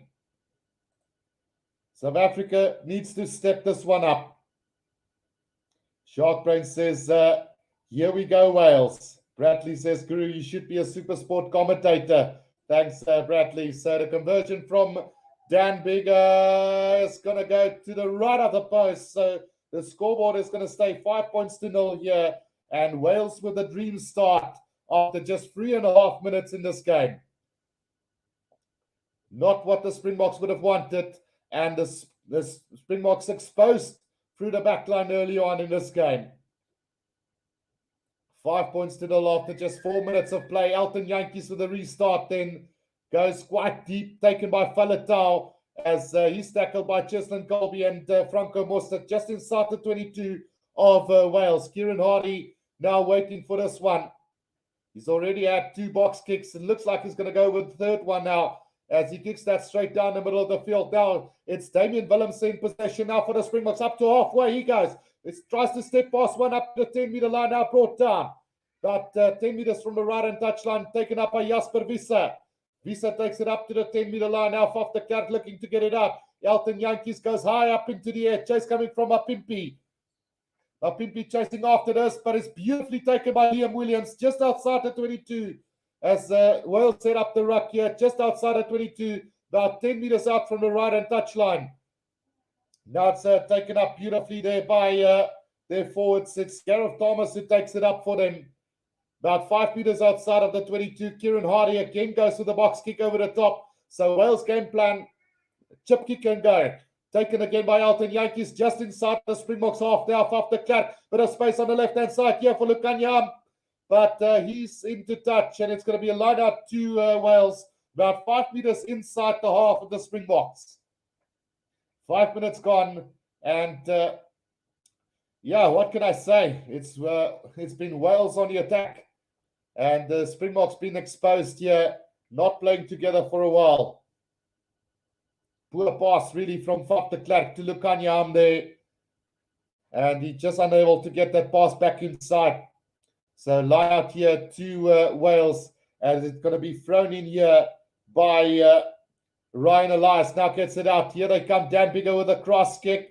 Out it comes to Josh Adams who recollects it. He puts in a little chip kick, but it's been shot down by Damien Willemse into touch. And it will be a line out here to Wales again. Roundabout on the halfway line. 6 minutes gone in this game. And Wales leading by 5-0 at the moment. It is going to be Ryan Elias to throw this one in for Wales. 6 minutes gone in this game. Ryan Elias now with a throw in. He's going to find Faletau as it comes out to Kieran Hardy just inside the half of Wales now. It is Raffle who tries to recollect this for Wales now. Taken up beautifully by the forwards of Wales now just inside their own half. Just trying to settle things down for Wales at the moment. As Kieran Hardy again waits for it. Looks like he's going to go with the box kick over the top again. So definitely their game plan today. As Cheslin Colby collects that on the 10-meter line. Now he's brought down inside South Africa's half off the clock. Oh, it's going to be a penalty against South Africa. And not quite sure what this is all about. But Taking out the player with the shoulder. It's a shoulder charge from the Springboks. So ill discipline as Wales will be getting it. And Jasper Visser is the guilty party. I did mention before the game that his discipline do tend to let him down at times. Let's hope it's not going to be the case today. As Dan Biggar gets that one out, he's going to find touch roundabout on the 22-meter line of the Springboks. And a chance now for Wales to go on the attack yet again. Wow. That is a very soft penalty to give away. I don't know how you're supposed to be tackling players if they go that low. So, yeah, I don't think that was the right call from the referee either way. But let's play it. 7.5 minutes gone. Line out just outside the 22 of the Springboks here. As Ryan Elias throws this one in again for them. To the front to Adam Beard, but the Springboks have stolen this one. Out it comes to Jasper Visser. He's going to charge it up to roundabout between the 10 and the 22-meter line. Breaking through a couple of defenders. Now after Clark out, the Yankees again goes high. It's an awful kick from him, but at least the chase is there. Taken by Lewis Rusamat. Just between the 10 and the 22-meter line of South Africa. Now Kieran Hardy gets it out to the big forwards again. Taken up by Lydiot. Now Kieran Hardy again. Dan Biggar. Out it comes to Will Rowlands. Defense of the Springboks holding up roundabout on the 10-meter line. Now comes back Dan Biggar. Goes for the drop goal. That one is going. It's going. Oh, is it over? No, it's not over, says the referee. So a bit of confusion here as Dan Biggar thinks it's over. They are going to go upstairs to have a look whether this drop goal has gone over or not. But very sleeky from the Welsh fly-off here, Dan Biggar. 8.5 minutes gone in this one. And they are going to go upstairs to have a look whether a drop goal has been scored here by them. Barry says, hi, Guru, watch the game currently at Spur while watching you. So, yeah, that looks like it's over. So that should be 3 more points to Wales here. Yeah, so over it goes. So 8-0 it is. Wales are leading this game. Well, it doesn't look like they've changed the scoreboard just yet. But it certainly looked over from what I saw. Yeah, no problem with that drop goal. So 8-0 it is after about 8.5 minutes gone in this game. South Africa will have to step this one up. 8-0, Wales lead after 8 minutes of play. And what a start by this Welsh side. Definitely not backing down at all here in this game. Bradley asks, how's the team chemistry? So it's a little bit early to say, Bradley, but you can see there's a little bit of confusion from Faf de Klerk to the rest of the side. So Elton Yankees as well, he's been really poor in this opening 8 minutes of this game. It's been poor kicking from his side at this stage of the game. So the restart, then another deep kick and taken by Faletau. Here for Wales up to the 22-meter line inside their own 22. Kieran Hardy now goes with another box kick over the top. So definitely this being their game plan to chase it down every time. Jasper Visser now taking that up on the halfway line for the Springboks. Can we get quick ball back? Faf de Klerk is waiting for this one now. Here they come out to Bongi Bunambi. Bunambi makes a couple of meters up to the halfway line now. Faf de Klerk. Slow ball coming back for the Springboks. He's taking way too long at the base of this ruck. As Faf de Klerk now waiting for it. Goes to the box kick over the top. Trying to give them some of their own medicine. Justin Colby chasing. Too slow to get there. Now Kieran Hardy. He's taking it up for Wales. Just outside the 22 here. As they set it up nicely here. Just outside the 22. Ryan Elias at Springbok gets it out to Faletau. He's tackled by Oxnashire. Right on the 22-meter line of Wales now. Kieran Hardy controls this one at the back of the ruck. Looks like he's going to go with another box kick over the top here for them. Oh, it's been charged down by Etzebeth, but into touch, unfortunately, as it's going to be a line out to Wales by about 5 meters inside the 22 of Wales. Scrappy start from the box. 10 minutes gone in this first half, and Wales are leading by 8-0 through a try from Lewis Rees-Zammit and a drop goal from Dan Biggar. Ryan Elias now with the throw in, goes out to Adam Beard, who collects it beautifully for them. They set it up, another ruck inside the 22 here. is Wales at the moment. Now Kieran Hardy again waiting for it. Looks like he's going to go over the top. Now he's going to get it out. This time he gets it out to the big prop forward again. Just setting it up inside the 22 at the moment for Wales. Kieran Hardy. Slow ball coming back for Wales now. About 11 minutes gone in this one. Now the box kick over the top from Kieran Hardy again. Waiting for it. Jasper Visser gets it. Nearly into touch there, but he gets to settle it down now. Off the clear. Out it comes to Frans Malherbe. Oh, was that a legal tackle? Referee says play on Elton Yankees going to the air again. And another awful kick from him. Collected by Liam Williams, but I think he's knocked that ball on. So it's going to be a scrum down to the Springboks, roundabout on a 10-meter line inside Wales territory. But Elton Yankees kicking out of hand. Not good at the moment. Bradley asking, is Beggar going to outvision Elton today? Well, by the looks of it at the moment, it's not looking good for Elton Yankees. We're just having a replay of that tackle from Faletau, and it wasn't a good tackle. Lydiot and Faletau taking a double tackle on Frans Malherbe. So we are going to go, I think, back. Frans Malherbe has stayed down. He's receiving some attention now, but not too much in that, to be quite honest. Question marks whether they used any arms in the tackle. Both players going with the shoulder charge. So both players could potentially face trouble here. And lifting the player over the horizontal. I think Talupi Faletau could be in trouble here. Any given day, that could be a red card. Let's have a look. Well, I've got a friend watching this game next to me, and I can just see his expression at the moment. Not happy with that, but the referee's going to have nothing of it. So 12 minutes gone, 8 points to 0. And I think Wales very lucky to get away with that tackle.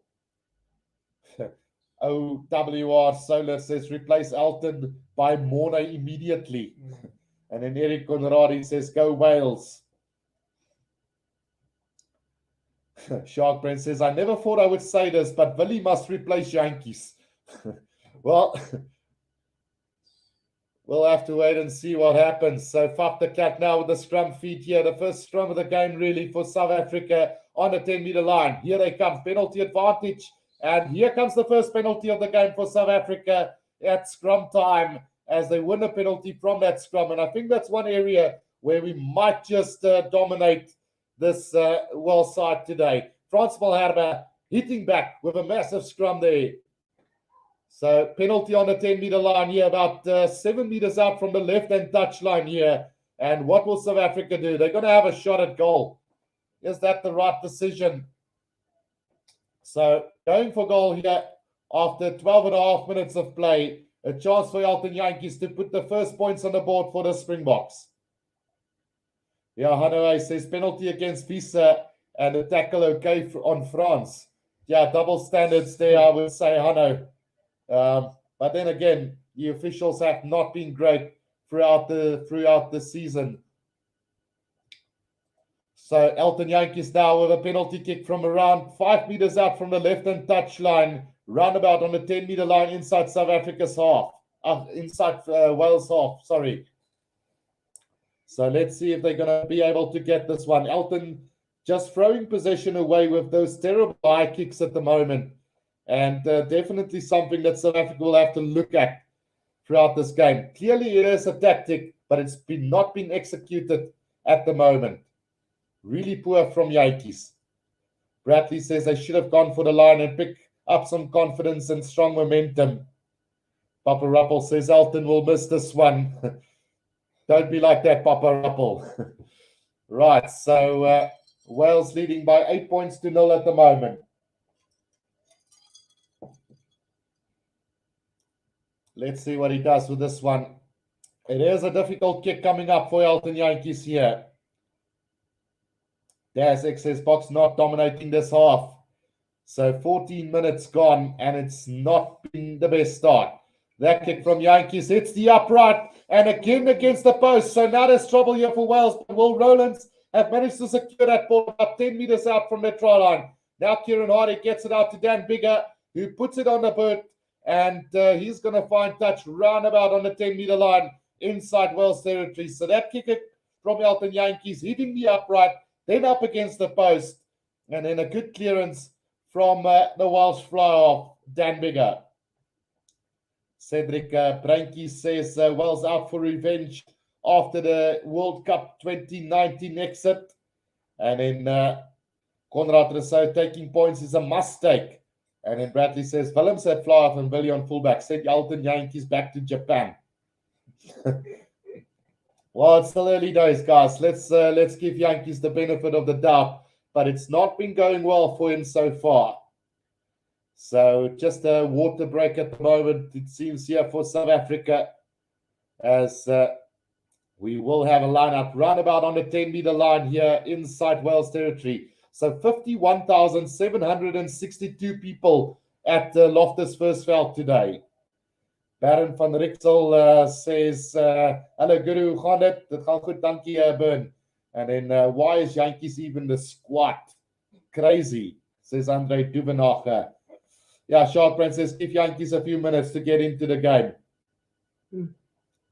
Well, this is showing a highlight of that first try. South African stronghold, the lineouts going a begging there and opening up the space for Wales for their opening try of this game. So here they come now. Lotte Jager has managed to take that ball from the lineout. A driving ball now set up by the Springboks here as they're trying to move this forward and making some headway, but not really going forward at the moment. Referee says use it once now. They need to get this one out. Is the Springboks. Faf de Klerk now. Out it goes to Damien Dielendi, bashing his way up through the middle. It takes about 3 defenders to bring him down. Now Faf de Klerk back to Lotte Jager.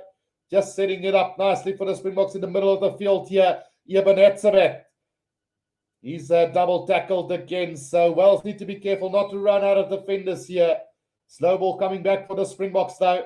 As Faf de Klerk, there's advantage here for South Africa. Lotte Jager now taking it up. I think it was a hard tackle there on Etzebeth. Now Faf de Klerk creates the pass back inside to Dielendi. Dielendi nearly up to the 22-meter line now between the 10 and the 22. Frans Malherbe sets it up in the middle of the field here now. Faf de Klerk goes to the box kick over the top. Why on earth? The bounce of the ball not kind for Wales though, as it goes into touch.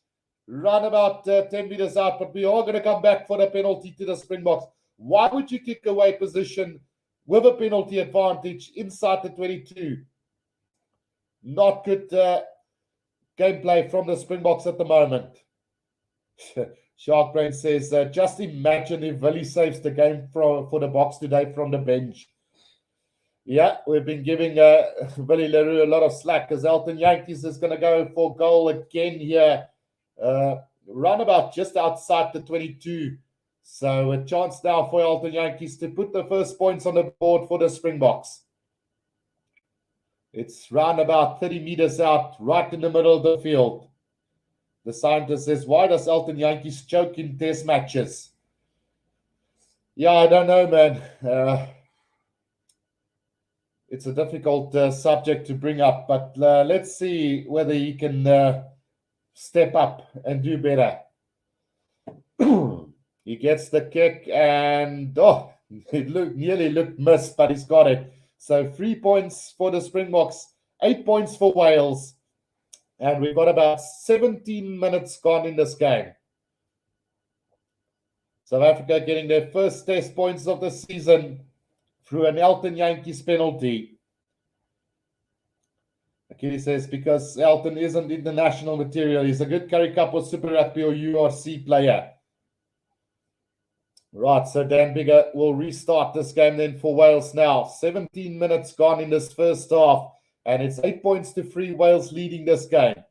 Bradley says should have been 9 points to 8. Right, the restart from Dan Bigger then, and taken by Jasper Wiese now. Sets it up inside the 22 for the Springboks. Faf de Klerk waiting for this one. Slow ball coming back for the Springboks inside the 22. Looks like he's going to go with the box kick over the top here for the Springboks. And, he does go with the box kick over the top. The chase coming from Cheslin Colby, but it's way too far. Liam Williams takes it in, gets it out to Raffle. Raffle sets it up just inside the half of the Springboks now. Kieran Hardy now gets it back to the big prop forwards. Penalty advantage here for Wales. Offside by the Springboks. Dan Bigger with a little chip kick over the top, but it's been charged down by the Springboks. But we're coming back for the penalty to Wales. Offside from the Springboks. And a chance now for Wales. Will they set up another attacking line out here? Disappointing so far from the Springboks here, as Wales dominating this first quarter of this game. They are going to have a shot at goal as Dan Bigger, just trying to extend that lead for Wales. It's about 5 meters inside the half of the Springboks, and a very kickable one for Dan Bigger. Right, not quite sure what that penalty, they say it was for a dangerous tackle, but surely it can't be. It must have been for an offside. So Dan Bigger now setting this line out up. Not this line out, sorry, he's going to go for goals. So about 46 meters out. Dan Bigger now with another kick at goal here for Wales.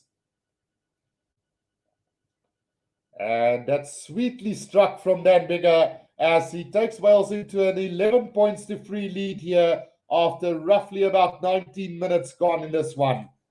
Wales up by 11 points to 3 after a dream start through a try from Lewis Rees-Zammit.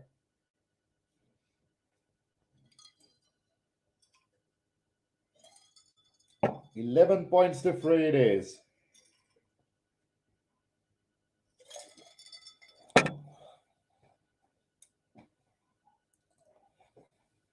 Elton Yankees now with the restart here as we got 20 minutes gone in this one. Faletau takes it in for them inside the 22 for Wales. Sets it about 5 meters inside their own 22 now. Kieran Hardy waiting for this ball to come back. It's a bit sloppy from him and under pressure, but he managed to wriggle himself out of the tackle from Franco Mostert. Brought down now, still inside the 22 as Wales at the moment. It is Ryan Elias now taking it up through the forward. So it's taken up by Gareth Thomas now. But a penalty to South Africa coming in from the side here is Will Rowland. So another chance now for the Springboks. Will they go for touch or will they kick for goal? We've got 20 minutes gone in this first test. This one could be set up 5 meters out from the try line. A good opportunity for them if they are, well, willing to go for the line out. No, they're not going to go for it. They're going to have a shot at goal again. So I think opportunity missed there by the Springboks here. I think they should have gone for the corner there because they haven't hardly had any possession and they haven't really showcased what they can do throughout this game. But Elton Yankee's going to have another shot at goal here. Shark Brain says Ninabe better start packing his back. And then Jock McMillan says, once again, great commentary. I hope that's, yeah, it is something like that. Thanks, Jack. And then Shark Brain says, bring on the bomb squad. So Bradley says, it's good to play territorial, but playing aggressive attacking rugby when you dominate territory because Faf won't stop box kicking even if it's his birthday. So that kick from Elton Yankees has gone to the right of the post. So the scoreboard is going to stay the same. And another missed, like I said, a missed opportunity here for the Boks to try and really get back into this game. So 63% possession to Wales at the moment, 37 to the Springboks. And in territory, 68% to the Springboks and 32 to Wales. As Wales is going to restart this from the 22-meter line. Dan Bigger with the restart and taken by Jasper Wissa on the halfway line. He beats the first line of defense, just taken up over the halfway line now. Ebenetseret tries to spin out of a couple of defenders as well, but the Wales defense solid at the moment. Now Faf de Klerk, Loot de Jager sets it up, just up over halfway now. Faf de Klerk, Damien Willemse comes in, puts a little grubber kick in, and it's going to find touch roundabout on the 22-meter line. A really good kick from Damien Willemse, just trying to set Wales on the back foot here and keep that territorial dominance. If you want to kick it that way. So line out to Wales just inside their own 22 at the moment. Right, so Ryan Elias now with the throw into this line out. what are they going to do with this one? As they have been struggling at line. They're taken by Adam Peart beautifully for Wales. Now inside the 22, they're going to try and do a driving maul here from the Wales side. But Kieran Hardy looking to get that ball out before they go over the 22. But I think he was over it. So he goes to the box kick over the top. The chase now coming. And against South Africa being sloppy at the back. But it's taken out. Damien Willemse looking for a bit of space. He tries to sidestep a couple of defenders up over the halfway, almost up to the 10-meter line. Now Faf de Klerk. Even Natsabet, thumping tackle on him. And now Faf de Klerk gets it back. Now Elton Jantjies, Damien Delaney getting the ball on the back foot. Lost a bit of ground up on the halfway line here for the Springboks. Now the Klerk back. It comes now Jasper Wiese.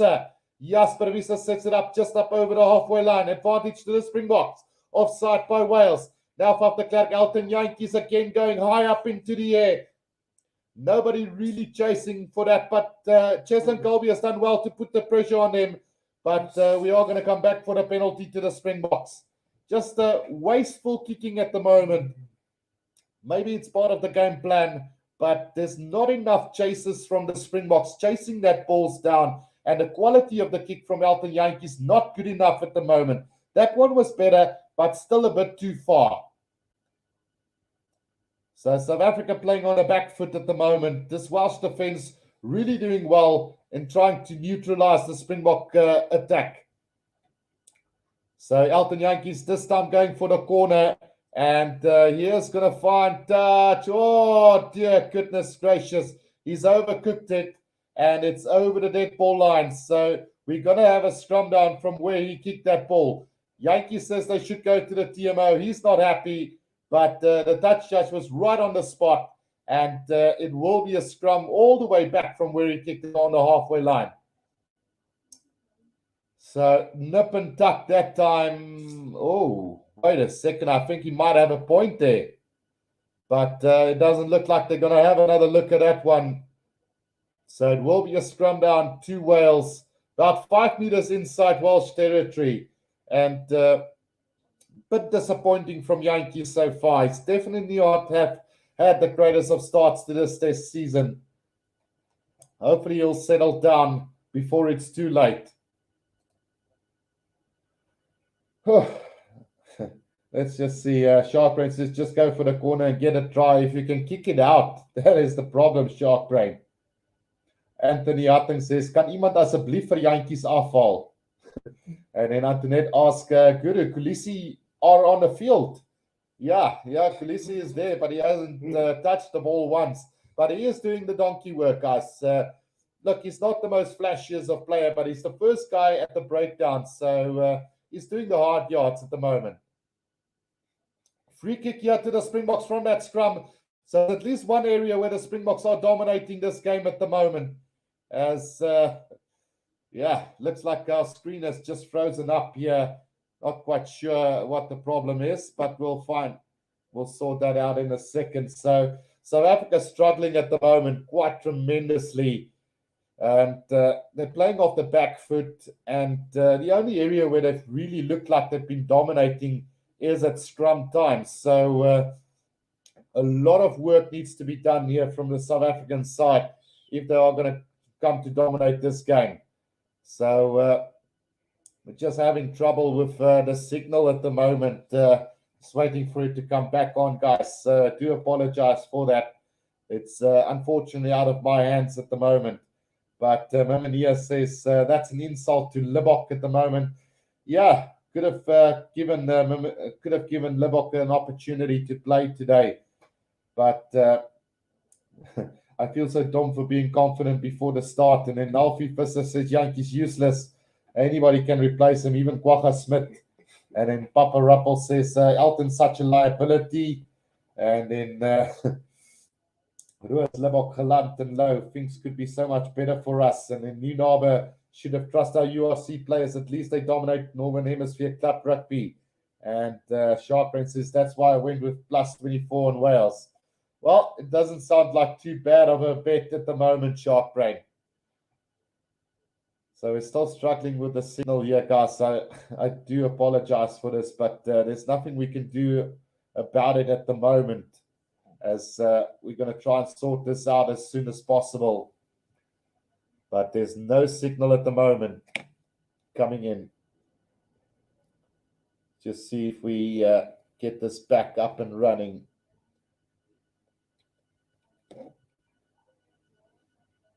Yeah, we are back. So South Africa's got possession here just outside the 22 here of Wales now. Faf de Klerk looking to get it, gets it out to Jasper Wiese again, who's about 5 meters outside of the 22, right in the middle of the field. Penalty advantage coming for the Springboks. Loer de Jager takes it up just short of the 22. Now Phillips gets it out to Kolisi.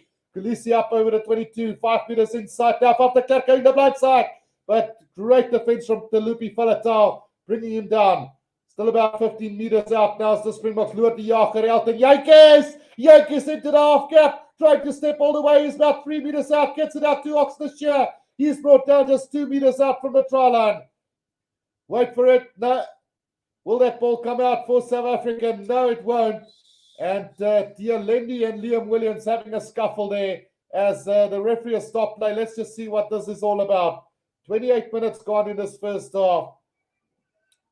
What will the referee have to say here as tempers are flying here as the Boks came very close to scoring that try? Okay, let's see what the Dutch judge have to say about this. So it looks like one of the South African players might be in trouble here. Let's hope it's not too serious here. With 11 minutes to play in this first half, it's 11 points to 3, Wales leading this game. Oh, the people are crucifying Elton Jantjies at the moment here. Let's hope he picks it up at halftime, because things are getting out of hand at the moment. Right, so the referee just having a talk with both captains at the moment. We'll have to wait and see what the decision here is. Sharkbrain says, Willie will be the man of the match. Mark my words. Right, so Dan Bigger not happy with something here, and he's talking to the referee about it, but we're not gonna have any of it, and we will resume play. Let's see what's gonna happen. I think it's gonna be a penalty against South Africa here. 11 points to 3 it is. 28 minutes gone in this first half. And disappointing from South Africa to let the discipline slip again there. I mean, in situations like that, you have to be disciplined and not get the better of the game. So, well, in fact, it's going to be a penalty to South Africa, and it's going to be roundabout on the 22-meter line here, about 3 meters out from the left-hand touch line. Let's hope Elton Jantjies puts this into the corner at least this time. Yes, about 5 meters inside the 22, right on the left-hand touch line. It's a penalty to South Africa. And he's going to put it out, and he's going to find touch. Not the greatest of kicks. Finds touch about 15 meters out from the try line. So about a 5-meter carry on that kick. So Bongi Munambi now with the throw into this line out. 11 minutes to go. Munambi with the throw in to this line out. About 10 meters out from the try line. Loer de Jager set it up nicely here for South Africa. They need to get this driving ball going, but it's static at the moment, not going anywhere. And we've been neutralized at maul time here today by this Welsh pack. Now it starts to move forward, looking better for South Africa, but not really getting the distance on it as they would have wanted to. Are they going to start moving forward? No, says the referee. They need to use this. As Faf de Klerk gets it out, Dialendi going to bash it up. About 10 meters out from the try line, right in the middle of the field here. Faf de Klerk now out it comes again to Etzebeth. Etzebeth double tackled and over that ball very quickly was Wales. But South Africa do get it back. Dialendi on the back foot again.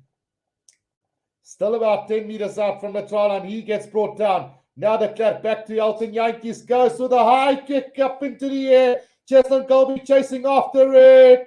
But Wales are going to put it down over the try line. And it's going to be a 22-meter restart here. Oh, no, it's going to be a goal line dropout, I think. But we are going to come back, I think, for another penalty to the Boks. might be. So South Africa just making terrible decisions at the moment, and Elton Yankees, unfortunately, at the helm of that at the moment. So let's just see what the referees. So it's going to be a 22-meter restart, I think. Well, decisions from South Africa, not up to scratch. When they had to go for the corner, they didn't. They went for goal. They missed that post. This time they kick it from the 22-meter line, not backing their forwards or their back line with it. And Sharkbrain says, Boks are their own worst enemies. Absolutely. So Bongi Manambi just receiving some attention at the moment as the Boks still trailing by 11 points to 3 at the moment. And this is definitely not the start that we wanted to this test season. Hopefully, the Boks will bounce back in time. So, just a little hold up as we wait for Bongi to get back onto his feet here. Sellout crowd, and I think they're quite disappointed so far. I would have been. Right, so play to resume now. And let's just see what the outcome of this will be. I think it's going to be a goal line dropout. Yeah, it's going to be a goal line dropout here for Wales. So with the new ruling, it's not going to be a 22-meter restart. It's a goal line dropout. 10 minutes to play in this first half. Right, the restart here from Dan Bigger, straight down the middle of the field into the hands of Damien Willems on the 10-meter line. He's going to try and run it up. Sets it up to run about between the 10 and the 22-meter line. Now Oxnard sets it up beautifully right in the middle of the field. Now Faf de Klerk. It's going to be Elton Yankees back on the inside to Cheslin Colby. He's read really well by Wales at the moment. Now Lothar Jager needs support. There's nobody there to support the Springbok side. And it's going to be a penalty as Raffle wins the penalty for Wales. Poor play again by the Springboks. No support there. Everybody's just running in at their own. No game plan. Sorry, this is not good. 9 minutes to go in this first half. 11 points to 3. South Africa lackluster and just without a game plan. Faf de Klerk kicking from the 22, from the Welsh 22. Elton Yankees kicking from the Welsh 22. It's ridiculous, man. Keep that ball in hand and play the game. So Wales now with that kick away. Let's just see where they found touch. Great work. Well, you could almost argue and say there was no daylight there from that number 7 as well. He didn't release the tackled player, so it could have easily have been a penalty to South Africa. I'm sorry, this referee is also not having a great game. The lineup from Wales, not a good one, but they do manage to scramble it, and Lewis Rees-Zammit is going to get that ball and score an easiest try for Wales. Wow, this is ridiculous from South Africa. Poor play from him. And another try for Lewis Rees-Zammit from a really disappointing lineup from Wales. They managed to secure that ball, and South Africa should have taken that ball, and unfortunately not able to collect that. Lewis Rees-Zammit in with a kick ahead, and nobody there to chase after him. Try to Wales again. Wow. Will the South African side wake up? Bradley says, I'm going to chase my poll vote. Yeah, no, I think so too. Because currently the voting poll says, well, there's only one option for a Wales upset, and that's only 13% at the moment. So 16 points to 3 with a conversion to come. This is really disappointing from South Africa with 7 minutes to go in this first half. 16 points to 3, and Wales have been dominating this game.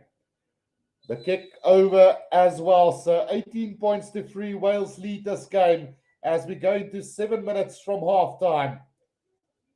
18 points to 3. Lewis Rees-Zammit with 2 tries already. The lineout was horrendous from Wales. And then they managed to just secure that ball on the loose. And just the pace of Lewis Rees-Zammit to get that try down. Softest try you'll ever see. Yankees with a restart. It's another deep kick in, taken by Faletau again. Tackled by Etzebeth, about 5 meters inside the 22 of Wales now. Kieran Hardy now just waiting for this ball to come out. Goes to the box kick over the top. And a chase coming from Wales now. Jasper Visa underneath it. He scored on the halfway line, now brought down. Cheslin Colby at scrum off, gets it out to Bongi Munambi. Munambi out to Oxnashire. Sets it up about 5 meters inside the half of Wales now. Comes back to Damien Willems, who goes high up into the air. The chase coming from Franco Mostert, taken by Kieran Hardy now, just outside the 22 of Wales. Liam Williams now at scrum off here for Wales as they secure that ball at the ruck. Now Lydiard gets it out to the prop forwards again. Just setting it up, slowing things down with 5.5 minutes to go in this first half. Kieran Hardy again now waiting for it. Goes to the box kick over the top. The chase coming from him, but it's too deep. Now taken by Valencia. Valencia now looking to twinkle toes his way through here. Almost up to the 10-meter line now. Off the Clark, Jasper Vissa again. South Africa playing really, really poor at the moment. Just one man at a time. No support play really whatsoever. Passes are loose. Here comes Lua de Jager into a bit of space. But the referee has blown on his whistle. It's a forward pass. So it will be a scrum down to Wales on the halfway line here. Just nothing going the way of South Africa at the moment. But there's just no support play whatsoever. Two little players at the breakdown, not enough support, and slow ball coming back. And they're going backwards each time that they take the ball up. That's really poor from South Africa. If you compare it to the URC and what the Springboks are doing now, the Stormers and the Bulls both have played much better rugby than the Boks have done so far. And if you compare it with Wales, who've had a really poor URC as well with their teams, then this is really unacceptable at the moment. Well, it is what it is. So 18 points to 3 at the moment. And with 5 minutes to go in this first half, it's not looking good. But let's just take it back to last season as well. South Africa started their season really poorly in the first half and then came back firing in the second half. So I won't write this box off just yet. They definitely can come back firing in the second half. 18 points to 3 is not a lot of points. One try and we're back in this. Another try and we're almost there. And we can definitely do this. But at the moment, it's like, it's Ngu Poyenkewe says, absolutely unacceptable from the Springboks at the moment. Annalise Kleinhahn says, no game plan, and I agree 100%. And then Papa Ruppel says, we would have been better off playing Bulls or Stormers. Yeah, no, I agree. So far, it's not been good. Territory, the way of South Africa, but possession definitely going the way of Wales at the moment. The scrum from Wales goes up again, so we will have another reset scrum here. We definitely need to rethink some strategy here for the Springboks. I mean, the likes of some of these players have been really poor so far. And I don't know if it's not time together, not good enough, or what the case is, but some of these players have just been underperforming. Cheslin Colby, the likes of Elton Yankees, Faf de Klerk, Franco Mostert, Sia Kolisi, Lua de Jager, all of them just playing really poor at the moment. And one have to wonder what the reason behind that is. So the scrum feed here from Wales now. Kieran Hardy off the back gets down bigger. Beats Faf de Klerk up to the 10-meter line they go. But Faletau secured that for Wales on the 10-meter line here inside South Africa's half. Now Kieran Hardy gets it out to the prop forwards again, just taking it up nicely. Dylan Lewis.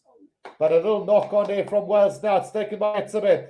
Just short of the halfway line. Where is the scrum off? Faf de Klerk gets it out to Elton Yankees. Yankees gets it out now to Dialene. Dialene fends off one, gets the pass back inside to Damien Willems now. Back on the inside to Faf de Klerk, but Dan Bigger gets him just inside the 22, about 15 meters out from the try line.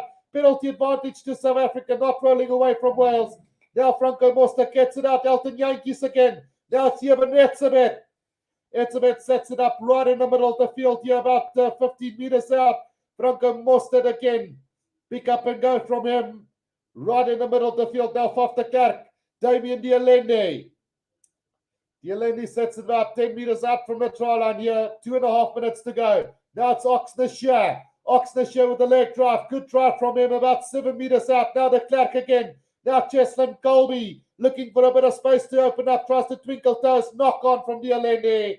And it's going to be... well, they're going to come back for a penalty to South Africa. But just unable to finish off there.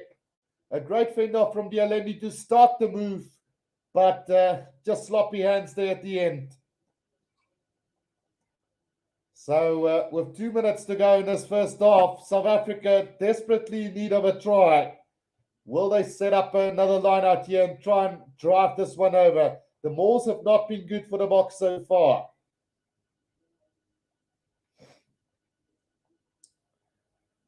Right, Bradley says take a scrum or a tap and run. Keep the momentum.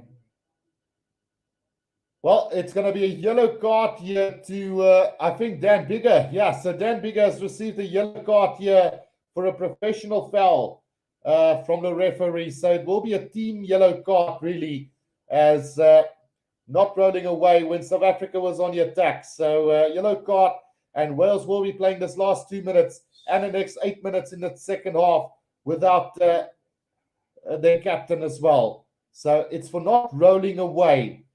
The tackle on Faf was fine, but he didn't roll away. Right, 2 minutes to go. What can South Africa do? We need to get a try here as Elton Jantjies put that one out 5 meters out from the try line. And the lineup now for the Springboks. Bongi Budambi now with the throw into this lineup. It is taken at the back by Franco Mostert. Now they set up the driving maul, but Wales look like they're going to counter this one as well. It's not going anywhere for the Springboks at the moment. Use it once, says the referee as well. Can South Africa start getting this driving maul going forward? It's going very slowly. No, Faf will have to get this one out. It's still going forward slowly, but not gaining any ground. And now to make things worse, it's gone down. And it's going to be a scrum down to Wales. Ridiculous from the Springboks. Poor. Well.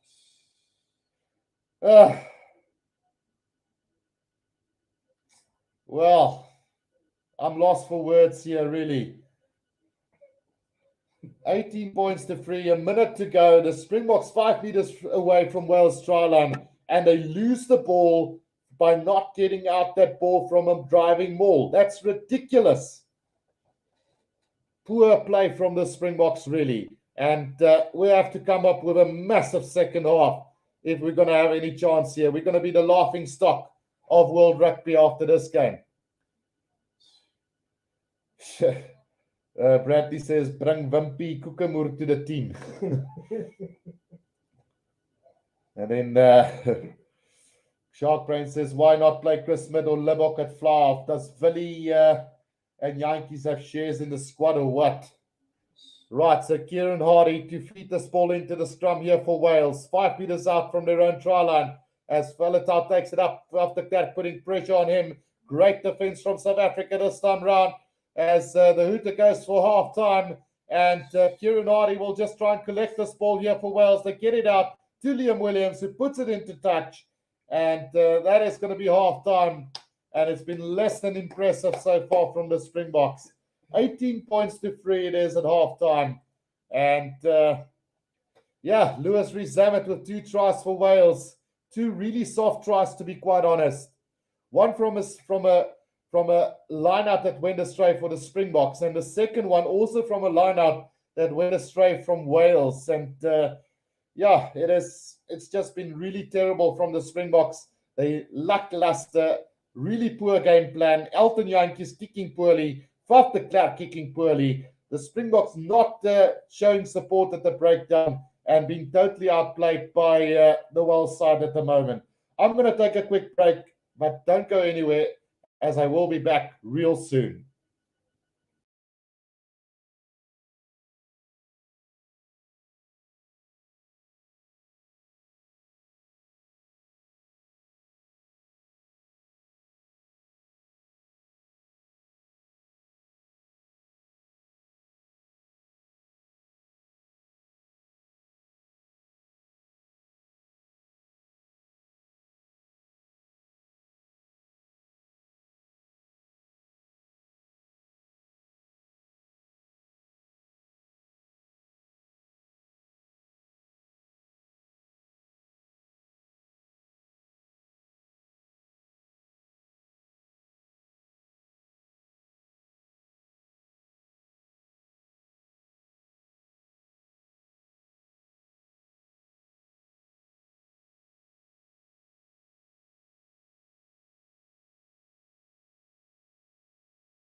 Right, guys, we are back here for the second half, and it's been a terrible first half here from the box. And let's fly into this player assessment for this first half. So we've got Damien at fullback, who's not performed badly. Let's be honest.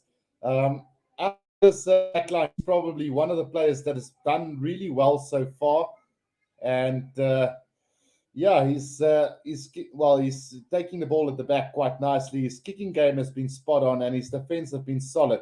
But if you look at Cheslin Colby, hardly had any opportunity in this first half. I think he's only touched the ball twice throughout this first half, and he's not at space. He's got the ball on the back foot, so no space for him. Lukanya hardly have touched the ball. I don't think he's even really touched the ball at all today. While Damien Dielendi has tried valiantly. He's taken up the ball a couple of times, but it's just so unlike Springbok rugby at the moment. Makazolo Mapimpi also not getting any ball. And the reason for most of this is because Elton Jantjies and Faf de Klerk has been kicking the ball away the whole time, which I'm blaming Jock Nienaber for, because it must be the game plan. I mean, Faf de Klerk kicked the ball inside the 22 of Wales on a penalty advantage where South Africa could have attacked. So I honestly don't know what the game plan really is here. And in Elton Jantjies, his kicking has been really poor so far. And he's just not turning up the heat. He's missed the kick at goal, I think, twice already. And it's also missed the kick to the corner where South Africa could have set it up. And then his high kicks into the air has just been unassisted by any of South Africa's players. It's either too deep or it's just too flat, to be quite honest. And then, Faf de Klerk is struggling to get the ball out quick enough for his forwards, as the forwards has been really terrible themselves. Jasper Wiese has taken that ball up quite nicely through the first half, and he's probably been the best forward of the Springbok side, and that's taking it lightly because they've really been underperforming in that first half. Every player wants to go on his own. There's not enough support play from the rest of the team. We're too slow at the breakdown, and we're playing like a team that's every player for himself at the moment, to be quite honest. Franco Mostert playing out of position. He's a lock forward, not a flanker. Sia Kolisi, nowhere on the field. He's hardly touched the ball. Lua de Jager and Eben Etzebeth has tried to carry that ball, but each time they get the ball on the back foot, they get driven back in the defense and then unable to get go forward ball. Frans Malherbe and Oxner Shears tried hard. Bongi Benambi has tried hard. Lineouts have not been perfect. It's maybe the one area where we've been better than Wales is at scrum time. But apart from that, Wales have dominated every facet of the game. And it's not because they're better than us. It's just plain that we're not playing good enough at the moment. It's been really horrendous. If you look at the Wales side so far, Liam Williams didn't have too much to do in that first half. He hasn't really been tested throughout that first half, but when he got the ball, he's managed to take it up. Louis Rees-Zammit, 2 soft tries, both from lineouts, and South Africa unable to really secure the ball at the breakdown, and that leading to 2 tries to Louis Rees-Zammit. George North, Nick Tompkins hardly had any ball. Wales haven't really played any game. They've just been trying to dictate with their forwards, and they've been winning the 50-50 calls. But it's because South Africa is playing so poorly that we're actually making this Wales side look good at the moment. Josh Adams have hardly touched the ball. Dan Bigger has been phenomenal for this Wales side. He's got a yellow card at the moment for a team professional foul, but he's really been doing well for them. Kieran Hardy has had a massive game for Wales at 9. He's been his box kicking has been 10 times better than what a Faf de Klerk has been. He gets the support play each time he kicks the ball. He knows there's somebody running onto that ball and putting the pressure on South Africa. So it's not so much Wales playing the better game. It's just us doing really poorly. If you look at the forwards, Talupi Faletau has been massive. He's probably been the man of the match for me so far as the number 8 of Wales. He's taken the ball up nicely. Each time he touches the ball, he carries forward. He's disrupting the South African ball at the breakdown, and he's defending like a Trojan horse. Tommy Reffel, we haven't seen much. Dan Lydiard has been strong, Adam Beard and Will Rowlands are looking good because Evan Etzred and Loot Jager are making them look good, while Dylan Lewis and Gareth Thomas, along with Ryan Elias, are struggling at scrum time. So we're still very much in this game. We just need to change a couple of things here. But yeah, it's going to be really, really difficult going forward. We'll see how things go. And yeah, it is unfortunately what it is so far. We'll go through a few comment sections real quickly. Mimania says, yeah, I always go opposite of what Keogh says. So referring to Mark Keown, who I think is, well, let's just leave it there. And then Katima says, Colby at fly-off, he can break the line. So I don't think they're going to change very much from that first half, really. I don't think they're going to drop Elton Yankees at any stage throughout this first half. So it is what it is. And Shark Prince says, I blame Mark Keown, said the Boks will win 20 points. That guy always jinxed the Boks.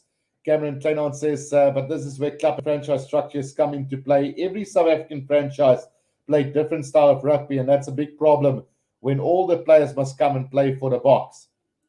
And then Dries P says, Elton needs to go permanently. Chris Backus says, absolutely pathetic. One can only hope the Boks saved himself in the second half. Absolutely. Bradley says, Willie on at fullback and then move Valencia at fly-off.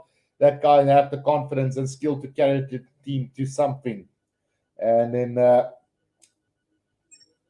let's see if we can find a few more Mad Dragon productions. There's surprising first half. South Africa digging their own grave a little by constantly kicking it away, even through phase play. It works well. Wells just making the most of being handed the chances. And I think you've got it spot on there, Mad Dragon. South Africa has been their own worst enemy at the moment. Let's just get ready for the second half here as both teams are back on the field. And we're looking forward to a good game. Let's just have a look at the bench to come. Malcolm Mark, Steven Kitsoff, Vincent Cox, Salman Murat, Elric Louw, Kwagga Smith, Herschel Yankees, Willie Leroux is on the field as we speak. So I'm not quite sure in whose place. We'll find out in a bit. Then for Wales, we've got Dewey Lake, Reece Carr, Thomas Francis, Alwyn Jones, Josh Navidi, Thomas Williams, Gareth Anscombe, and Owen Watkin. So we're about to get the second half started here. And yeah, it's going to be interesting to see what we're going to see in the second half, because South Africa are being totally outplayed at the moment by this Welsh side. So Dan Bigger, or no, not Dan Bigger, he's in the bin at the moment. Liam Williams will get this second half underway for us with the start then. Left kick off there from him. It's taken by Loot Jager just outside the 22 here of Wales. Faf de Klerk now waiting for it.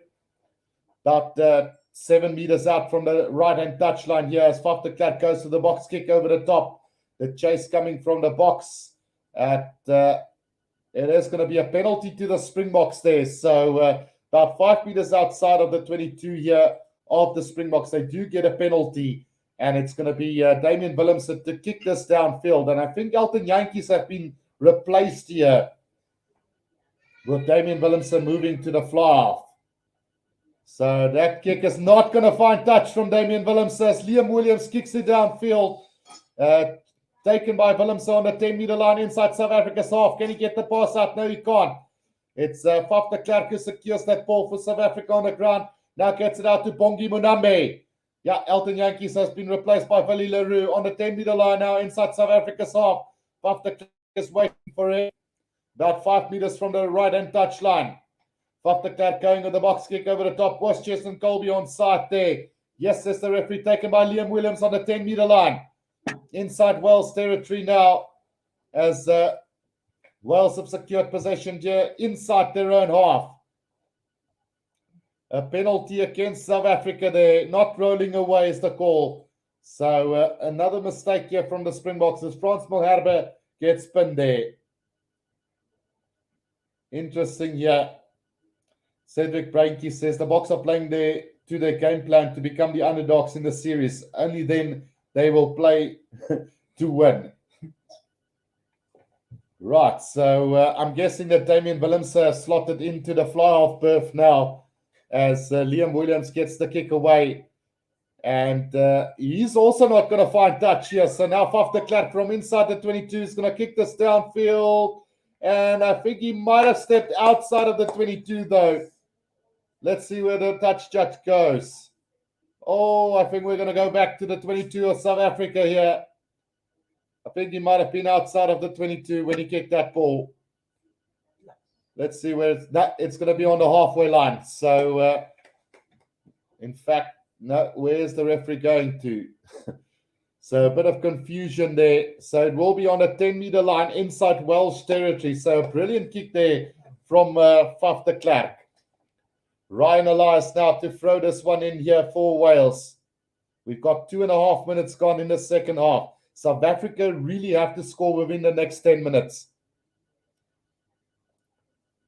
Right, so just a talk from the touch judge and the referee here at the moment.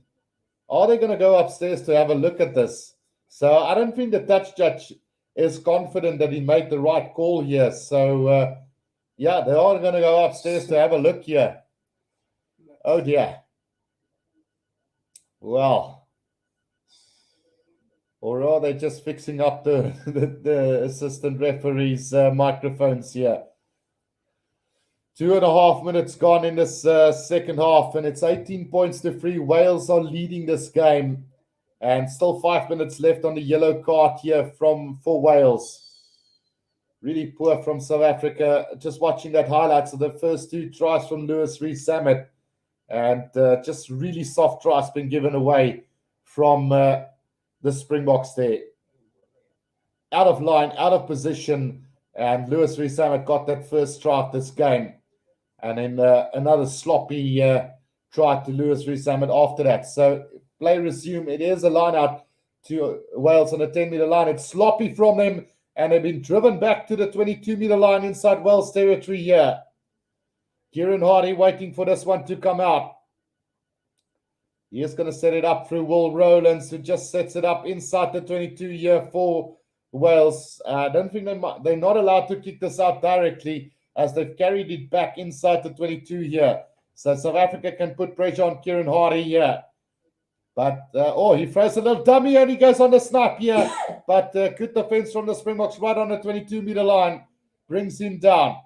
Nick Tompkins now at scrum half here for Wales, as they're just working it through. Ryan Elias now setting it up. Oh, it's going to be a penalty to South Africa. Diving up over the ball is the call from the referee. So a chance now for South Africa. We really can't go for kicks at goal here, so we need to kick this to the corner. What are they going to decide here? Decision time for the Springboks. Yeah. And he is going to kick this to the corner. Nice. So South Africa now setting it up through Faf de Klerk here to the corner they go. And touch found round about 5 meters out from the try line. Here's a chance. It's now the start that the Springboks needed here in this game. This is the Springboks. They need to score now. I always said that they need to score within the next, the first 10 minutes of the second half if they want any chance of winning this game. 9 penalties conceded by Wales and only 4 by the Springboks so far, as Bongi Benambi is going to throw this one in for them. Goes to Luat de Jager now, sets it up. Here comes the driving ball. This time it's working for the Springboks. It's going to be a penalty advantage here to them. And Faf de Klerk is going to tap and go. Whoa. He knocks the bloody ball on. And what is the call from the referee going to be? Is there an advantage for South Africa? Or has Faf de Klerk just blown it for the box? No, he hasn't. So not back 10. It's still a 5-meter penalty here to the Springboks. Dear goodness me. Go for the scrum. Go for the scrum here. They're about, they're going to go for the line out again here. So Faf de Klerk sets it up 5 meters out from the try line. 5 meters out from the try line, and the Springboks now with another opportunity. Can the Boks get back into this game? Right, they're taking it up now. Luat de Jager has set it up. Here comes the driving ball from the Springboks.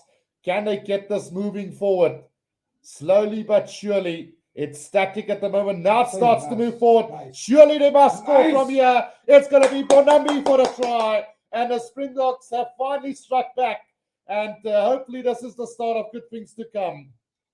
Try time to the Springboks. It's Bongi Bonambi who gets the season underway for the Boks with a driving maul try. His 10th international try as Bongi Bonambi gets the first try for the Springboks in 2022.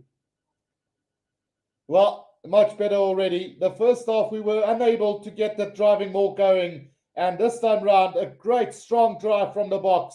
Gets it over, and it's 18 points to 8 with a conversion to come. Achilles asks, Guru, is there someone with you? Yes, there is. So one of my friends are watching the game with me. So he's watching on from the sideline, Achilles. So Valencia is going to try and attempt this kick now here for them. Bradley says, Hola, Faf, en sit Herschel op asseblief. So 18 points to 8 with about 7 minutes gone in this second half, as Valencia will try and get the conversion there for them. Valencia now to get this conversion. Important kick here coming up for South Africa. It's not a difficult kick to convert, but you never know. 18 points to 8. We've had 7 minutes in the second half. Achilles says, ek wou mos sê, ek hoor iemand hande klap daar by jou. Stuur groete. I will do that. He's showing a thumbs up. That's a great kick from Damien Willems, and it's 18 points to 10 as we go into the 8th minute of the second half. Much better from the Boks now. Hopefully this is the start of good things to come. After a really disappointing 40 minutes, 51,000 people watching it at the stadium. OWR says, 3 guys to go, Elton, Nienaber and Kulisi. Right, so Dan Bigger is back on the field here for Wales as well. So they're back to 15 men as Lothar Jager recovers that ball. Oh, it is broken away. Yes, Lothar Jager. He gets, can he get, oh, he should have passed to Cheslin Colby. He's up to halfway now anyway. Here comes Faf de Klerk, gets it out to Jasper Visser. Jasper Visser sets it up just up over halfway. Now Willems goes high up into the air. A chase coming from Mapimpi. Much better chase as well. But it's taken by Dan. And under pressure, not holding on to that ball. Surely is Wales. And a penalty. Oh, is it going to go to the Boks? Yes, it is. So a penalty to the Springboks. And 8.5 minutes gone. Lukanya onto that in a flash. And that's what was needed in the first half. Yankees were kicking the ball away. No chase. This time, Willems kicks it. The chase is good from Mapimpi as well as Lukanya. They win a penalty on the ground. 9 minutes gone in the second half. Papa Rappel says, seriously hope Elton never plays for the Boks again. Kitshoff and Malcolm Marx also on the field here, as well as Vincent Cox. So here comes the bomb squad. Finding touch round about 15 meters out from the try line is the Springboks now. Another try here will set this game up nicely. Right. Dries Spears says, Boks without Elton Yankees looks a lot better. Right. So 5 meters inside the 22 now. Malcolm Marx with a throw in here to this lineup. 18 points to 10. Marx with a throw in, finds Lothar Jager. Can they set up another driving maul here? Fresh legs on the field. They should get this going, but it's not going anywhere at the moment. As the referee is going to say, use it once. It's now off the back is Malcolm Marx. Oh, he's not going to go anywhere. So caught on the 22-meter line now. Faf de Klerk out to Lothar Jager. Lothar Jager now sets it up just inside the 22. Moving to the middle of the field now, Kitshoff. Penalty advantage coming for the Boks. Faf de Klerk now, Willie Leroux gets it out to Cheslin Colby, steps back inside. About 10 meters out from the try line as the Springboks now, as they brought down here right on the right-hand touchline. Referee's going to call them back for the penalty, and we might see another yellow card come here. Referee has stopped the clock here. We've got 30 minutes left in this game, and let's see what the referee decides here. Much better from the Springboks.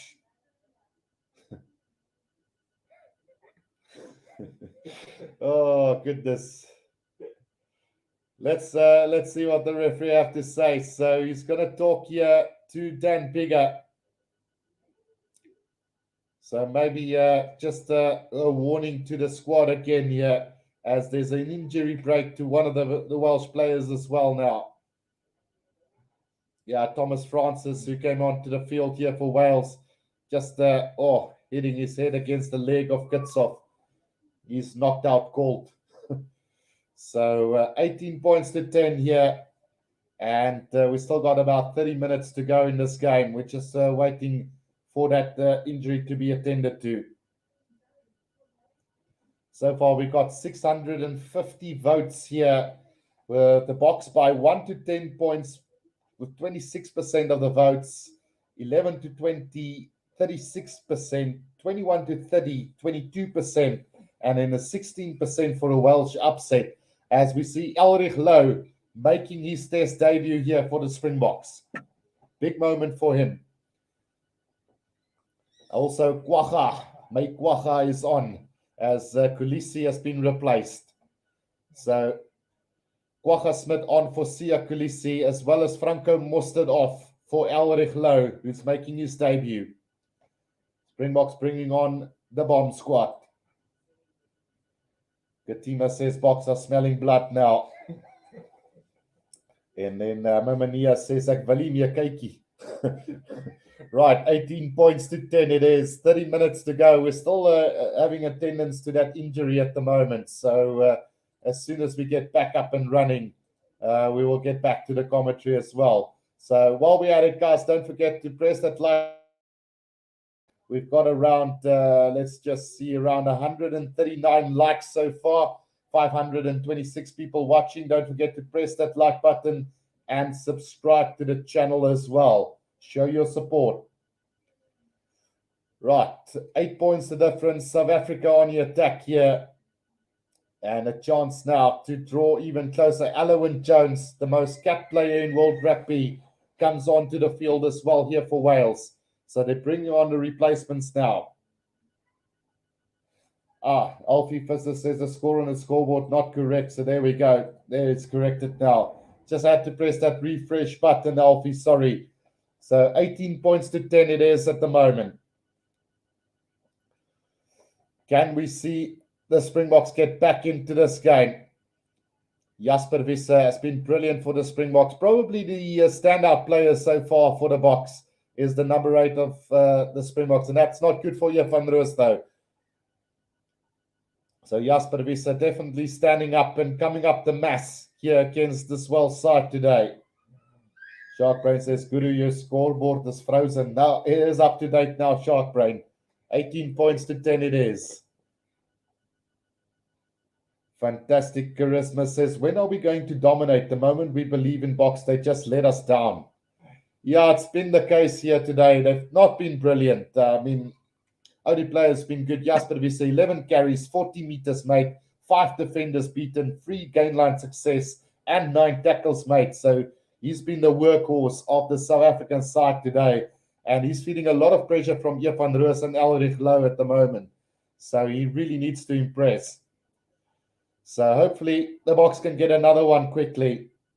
Just a problem at the moment with one of the Welsh players down. Joseph Malgas says, Naan, die krag is aan in Kraaifontein. Bokke, pick it up, please. Sharkbrain says, Willie will be the man of the match. Right, so off the field goes Thomas Francis, who's left the field now through injury. And we will be continuing this game now. Gully says, Guru, the Alendi is my man of the match so far. Put in hard yards and then put Willems away. Yeah, look, Damien Alendi hasn't been bad. He's taken up the ball really well, but you have to look at the work effort as well. But I mean, it could be Alendi easily as well, Cully. I don't disagree with you. Johannes Payne says, ek kan niks sien nie, net luister. Eskom se manne is ook afgestuur. Right, here comes the liner drive from the box, about 5 meters out from the try line. Can they get this driving ball going again? It looks like it. It looks like it. They're making a bit of yardage now. Malcolm Marx over the try line. He goes. It's try time to the Springboks. And Malcolm Marx gets the second one. It's not pretty, but it's effective. 18 points to 15 with a conversion to come. 18 points to 15 with a conversion to come. Malcolm Marx gets his 11th international career try, and the Boks are back in this game. 18 points to 15. 2 quick tries from the Boks within the first 12 minutes of the second half. And this is looking much better from the Springboks. Don't know what was said at halftime, but they're definitely a much better outfit than when they started. Great leg drive from Malcolm Marx. Gets the try. Kieran Hardy, no chance. So 18 to 15 with a conversion to come. Much better from the Boks. Still 28 minutes to go in this game. Bradley sê as die oond warm is, gaan die brood lekker bak. Absolutely, Bradley. Right, Sharkbrain says it's because Neem Norbert doesn't listen to the fans. He just does his own thing. We need another half. Absolutely. Gully says, wow, Boks changed the game in 10 minutes. Sharkbrain says, look how Willie changed the game when he came on. Oh, you gotta love this. Fighting Spirit says, Katima, try as a try, pretty or not. Willemse with the conversion about 10 meters out from the right-hand touchline. Can he get this one over? Important kick here for him. And he struck that nicely, but it's going to go to the left-hand side of the field. So 18 points to 15, it's going to remain. And already 6 points dropped by the Boks through the kicking boot today. Mamania says, I never even saw Willie so far. LOL. One to the Boks. 18 points to 15. 27 minutes to go. Much better. The restart by Dan Bigger, taken by Jasper Wisse inside the 22 now. And setting it up inside beautifully here. Vincent, it's going to be a penalty against the Boks here. As coming in from the side is the call against Vincent Koch there. Or is it against Jasper Wisse? Yeah, it's against Jasper Wisse. So a chance for Wales to extend their lead back to 6 points. And disappointing after that really good start in the second half. Will Wales hit back with their own challenge here? He is going to have a shot at goal. So a chance to extend their lead back to 6 points here. Outreach Tanya Moore Fleiser says score Boks 34, Wales 21. Right, so a chance now for Wales to extend their lead again to 6 points in this game. Disappointing after such a great comeback, and the glass has been refilled, so all is good. Right, so the kick from Dan Bigger. Let's see if he's going to get this one for them.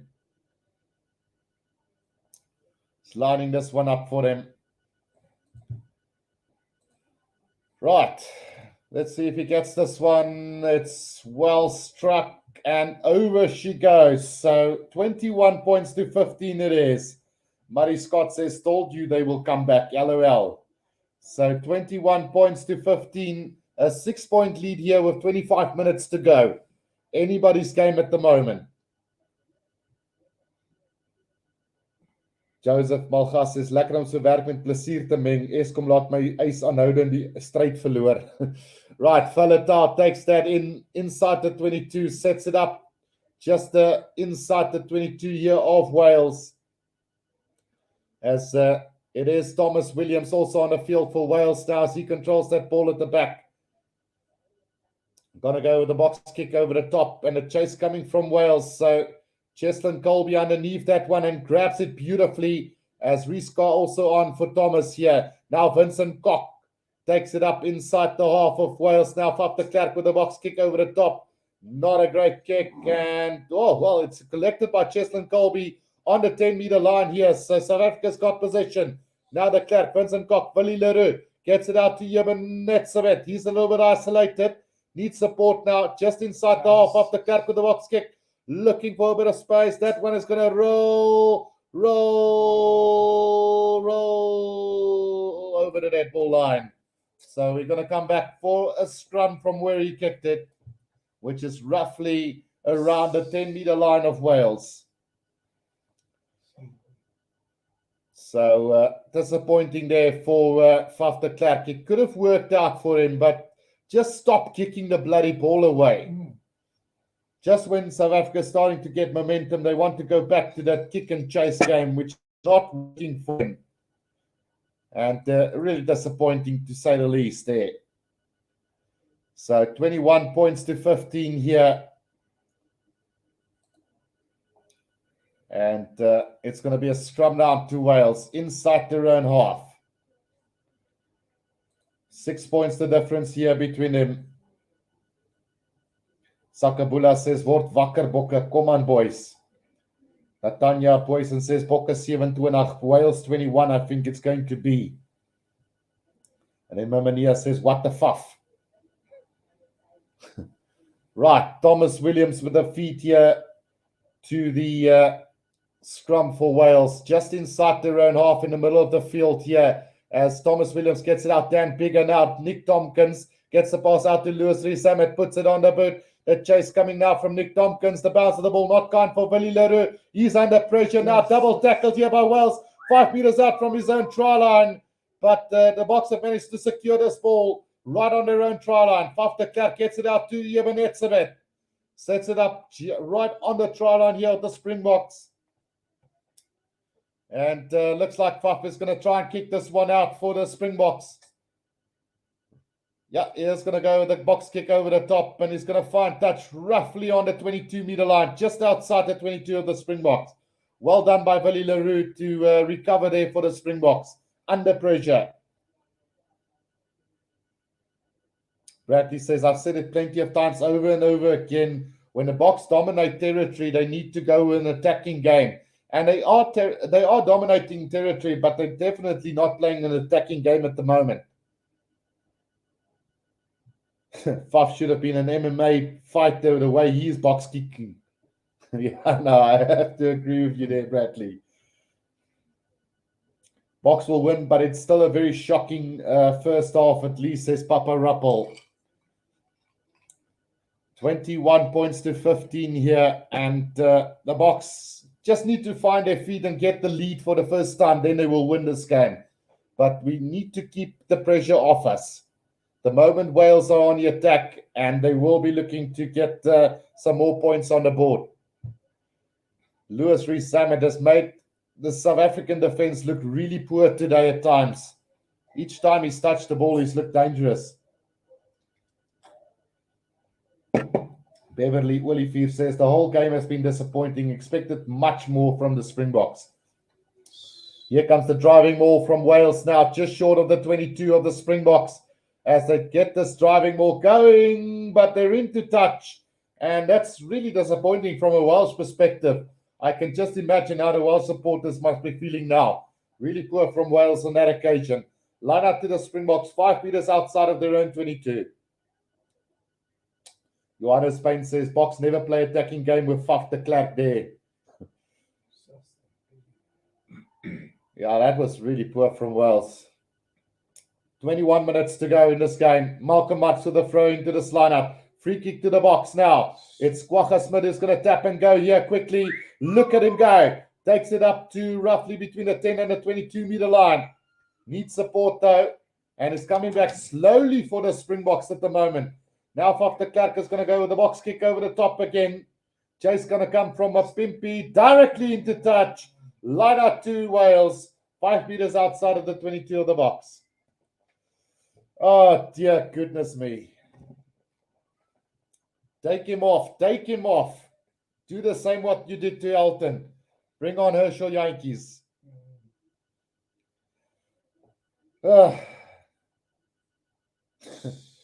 Right, so line out to Wales now. They've taken it in. Talupi Falata sets it up roundabout between the 10 and the 22 meter. Bradley says, half a Barbie boy off. Thomas Williams now waiting for it. Gets it out now to Nick Tompkins. Flat pass out to Raffle. Between the 10 and the 22 meter line of the box. Thomas Williams waiting for it. Gets it out. Dan Bigger going high up into the air. Chase coming from the Welsh. But Willie LaRue takes it beautifully just outside the 22. Sets it up between the 10 and the 22 meter line of the Springboks now. Jasper Visser again. Takes two defenders with him. Now Faf de Klerk gets it out to Kwagga Smith. Kwagga Smith sets it up beautifully. Right in the middle of the field here between the 10 and the 22 meter line inside Springboks territory. Faf de Klerk out it goes to Willie LaRue. Willie LaRue with the kick downfield. Into the hands here of Dan Bigger. Gets the pass out to Lewis Rees-Zammit. Lewis Rees-Zammit into space here. Here he goes. Gets the pass out to Thomas Williams up to the 10 meter line. Pass out to Nick Tompkins again now. Here's a chance if they move this wide through the hands as Wales. It's Will Rollers up over the 10 meter line and still going. He's up to the 22 meter line here for Wales. Will that ball come out for Wales now? Right on the 22 meter line. Thomas Williams now gets it out to Dylan Lewis, who sets it up just outside the 22. Penalty advantage coming for Wales. Thomas Williams now taken up by Reece Carr. Reece Carr sets it up in the middle of the field. The little box kick over the top from Thomas Williams. But Faf de Klerk secures that ball. But we're coming back for yet another penalty to Wales. And they can now extend the lead to 9 points again. Oh dear. Achilles, did I just hear a baby, Guru, or was it on my game? No, it's my baby crying for the box playing so poorly, man. It's ridiculous. Jock McMillan says, stop kicking. You can't score without the ball in your hands. Faf will cost us this game in the second half with this kick. So first half it was Elton Yankees. Second half it's Faf de Klerk. Make the change now. So Wales have opted to go for goal here. Yeah, our URC guys are hungrier than these so-called superstars.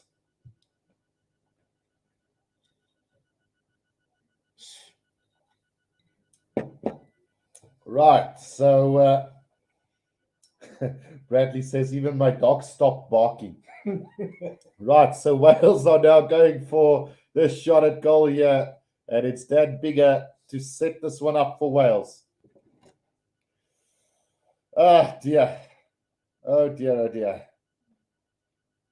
Dan Bigger with the kick at goal here for them. And that one is going to go straight through the middle. So 24 points to 15. And the Boks find them trailing by 9 points again. We need to get another try. Peter Stewart Swart says, goeie barman. Absolutely. 24-15. Wales are leading this test. And we've got 17 minutes to play. Valencia with the restart then for the Boks. The chase coming now. We need to speed things up now. Faletau takes it up to the 22-meter line for Wales. Thomas Williams now waiting for it. Gets it out to Reece Carr. Hulle sê jy's 'n goeie barman. Thanks. Right, so Thomas Williams now keeping that ball at the back of this ruck here for them. Oh, under pressure. Oh, it's been a nice little dart from Ebenezabeth, putting the pressure on Thomas Williams there. Nearly getting that ball 10 meters out from Wales' try line. Now they get it back to Dan Bigger under pressure. And he gets the kick away where he's going to find touch roughly on the 22-meter line. Well, great work from Ebenezabeth reading that ball at the back of that ruck, nearly causing problems for Wales. Bradley says, ek blameer Faf, Elton en nie naby as die bokke verloor. Yeah, no, it's true. OWR says the biggest COVID virus in rugby is box kicking. Just kills the sport. Nothing beats running rugby. Right, Malcolm Marks now with this line-up throw here for the Boks. Right on the 22-meter line of Wales. Can South Africa pull off some magic here? Taken by Elrich Low now. Off the back, Kwagga Smith. Kwagga Smith now off the back. looking just to get up over the 22. Now Faf de Klerk with a snipe, gets it out to back. Oh, it's Elrich low. He's a meter short of the try line. Oh, what a great break from him. Now cuts off. Penalty advantage coming for the Boks here. Offside by Wales. Faf de Klerk now needs to get it out quickly. Gets it out to Jasper Wisse. He's short 1 meter of the try line. Again, he comes back. Lukanyam tries to wiggle his way through, but just short of the try line. It's inches. 15 minutes to go. Faf de Klerk now. Willie Leroux gets it out. Willie Leroux. That's a little chip kick from Dialendi to Colby. Try time to the box. Brilliant stuff. What a little grubber kick there from Dialendi. It's try in the corner for the Boks, and it's 24 points to 20. Brilliant stuff from the Boks on that occasion. And Cheslin Colby gets his 10th international career try. Much, much better. Well, great backline, great hands from the backline of the Boks. Dialendi with a little grubber kick through, and Cheslin Colby recovers it and gets the try in the corner. Well, Mapimpi haven't scored yet, so brace yourself. 24 points to 20. There is 14 minutes left in this game. You see what happens when we run the ball. All the players are putting in the work, but Faf really needs to think about going to the MMA. Kali Dialendi with a grubber kick. You don't see that very often. 14 minutes to go. 24 points to 20. South Africa needs to get this kicks over. We've already wasted 6 points on the kicking tee today. Well, no, mind you, 8 points already gone a begging. With this conversion to come. 13 and a half minutes to go. 24 points to 20. This kick will put South Africa into the range to win this game. Bradley says, Guru, you see what happens when you start playing attacking rugby, when you dominate the territory, and that's a brilliant kick. It's 24 points to 22, and now we're in for a game. 2 points the difference. A penalty will win this for us. 24 points to 22. Sakabula says, Boko, wake up, boys. Bates, Skop, Mark, do it. And then Dolly says, glad to see you back, Guru. It's great to be back, Dolly. Right, so 24 points to 22 with just 13 minutes to go in this game.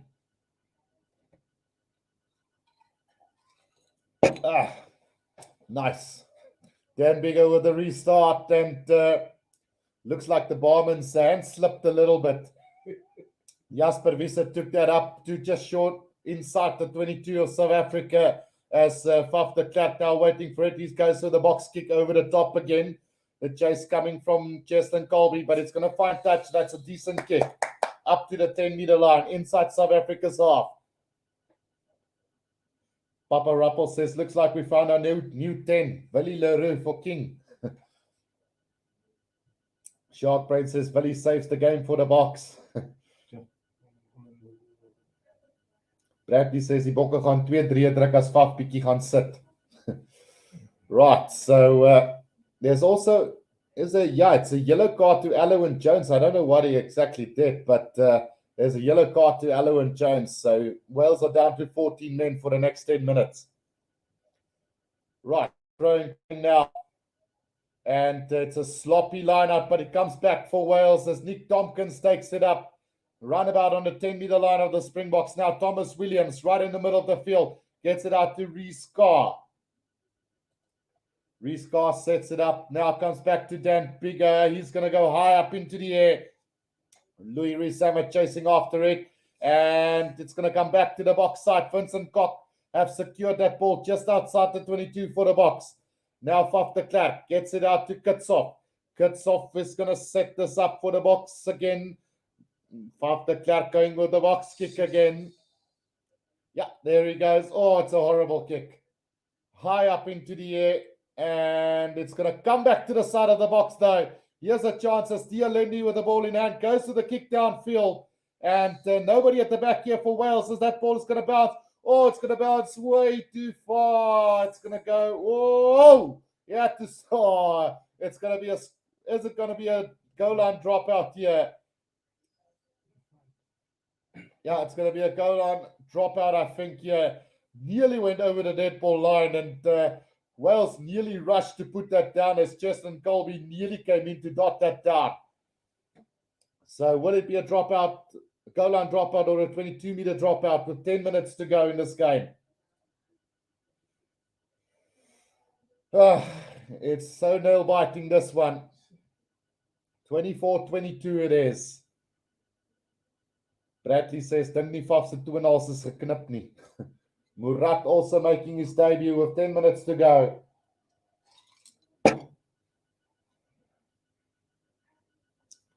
Charlton says it's a good game. Amazing commentary. Thank you, Charles. Right, the restart from the goal line into the hands of Damien Valencia on the halfway line, looking to run this one up to the 10-meter line. He goes inside Wales territory. Now the Clark out to Malcolm Marx, Willie Leroux. Out it comes to Dialende. Oh, there's a bit of space opening up for Kwagga Smith as he sets it up between the 10 and the 22-meter line. Now Jasper Vissa again, right in the middle of the field between the 10 and the 22. Faf de Klerk. Now out it comes to Willie Leroux. Out it comes to Vincent Koch. They need support though, South Africa. Now the Clark. It's Willemse again. Willemse up to Elrich Low. Elrich Low nearly up to the 22-meter line. Now the Clark. Again they come now. Salman Murat. Faf de Klerk again gets it out. Willie Leroux. Out to Malcolm Marx. Malcolm Marx just short of the 22-meter line. 5 phases already. Willie Leroux now. Dialende gets it out to Lukanya. I'm up over the 22 now. It's Mapimpi. Oh, but the referee's going to blow on a whistle. Forward pass here. And that is the right call. So just that last pass not going the way the Boks wanted it to go. So it's going to be a scrum down to Wales. South Africa lucky not to get pinned for obstruction there. That pass to Mapimpi about 10 meters out from the try line. And yeah, Faf must Faf off. Right, 9 minutes to go. Bradley says, Guru, you make me feel like I'm watching the game in 3D. Thanks, man. No problem, Bradley. I really enjoy what I'm doing, and you guys just make it worth my while. Right, 9 minutes to go in this game, and it's a 2-point difference. Achilles says, Zach Berger is the perfect replacement for Faf. Well, don't write Faf de Klerk off just yet, guys. Look, we tend to say he kicks too much, but it's the game plan of the coaches, and we all know what Faf de Klerk is capable of doing. The time when he played for the Lions under Johan Ackerman, he was an exceptional attacking scrum half, and you can't blame him for playing the game plan of the coach, unfortunately. But what we can argue about is the execution that he's done it at today. So his execution has not been brilliant. Same with Elton Yankees. He just played the game plan, but his execution was terrible. Blockchain, where's the ball on the field? So we're 10 meters out from the Welsh try line, and it's going to be a Wales throw into the scrum as Herschel Yankees now onto the field here as Faf de Klerk now leaves the field. 9 minutes to go. Thanks, Joseph Balchas. Nice commentary, Mr. Guru. OWR says, yes, YouTube is a box kick without Guru. Thanks. Right, so scrum down here to Wales, about 5 meters from the right-hand touchline of Wales. It's going to be Thomas Williams to put this one in. Daniel Brown says, 658 people watching. Press that like button, guys. Show your support. It costs you guys nothing. Just press the like and subscribe. 60% possession to the Boks. 40 to Wales. Territory 68 to the Boks. 32 to Wales. Matt Havoc says we need a better fly-off. Well, we'll see Andre Pollard back next weekend. Don't worry. Right, Thomas Williams to feed that ball in now for Wales here. And a massive scrum from the Springboks here as they put them under pressure. But Wales do get it up. Nick Tompkins now sets it up for Wales about 10 meters out from their own try line. Big counter ruck here from the box. Kwagga Smith doing phenomenally well. But Wales have managed to secure this ball here. Still about 10 meters out from their own try line. Thomas Williams now gets it out to Dan Biggar. Dan Biggar under pressure, gets the kick away. Not gonna, yeah, he's gonna find touch Mapimpi now with a quick throw into Vali Leroux. Vali Leroux out to Cheslin Colby. Cheslin Colby on the halfway line, looking to make some magic here for the Boks. Running sideways, now he's into space. Here comes Cheslin Colby up to the 22-meter line. He goes, brought down. Now Herschel Jantjies gets it back again. Salman Murat. Loat de Jager takes it up just outside the 22 now. Herschel Jantjies again. Willems into space, gets it out to Vali Leroux. 10 meters out from the try line, 5 meters out from the try line. Now Herschel Jantjies needs to get it out quickly. Slow ball coming back, penalty advantage to the Boks. And Herschel Jantjies now going for the pass, gets it out. Oh, has Elrich Lau got it? I think he's got it. Oh, what is the referee going to say? Is that a try or not? He's going to have to go upstairs, surely. He surely's got to go upstairs for this one. Yeah, they are going to go upstairs for this one. Wait, Barman, wait. Lekker man.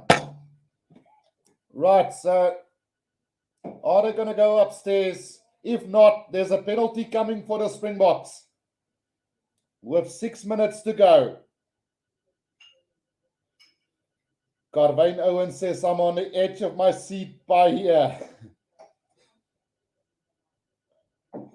Right.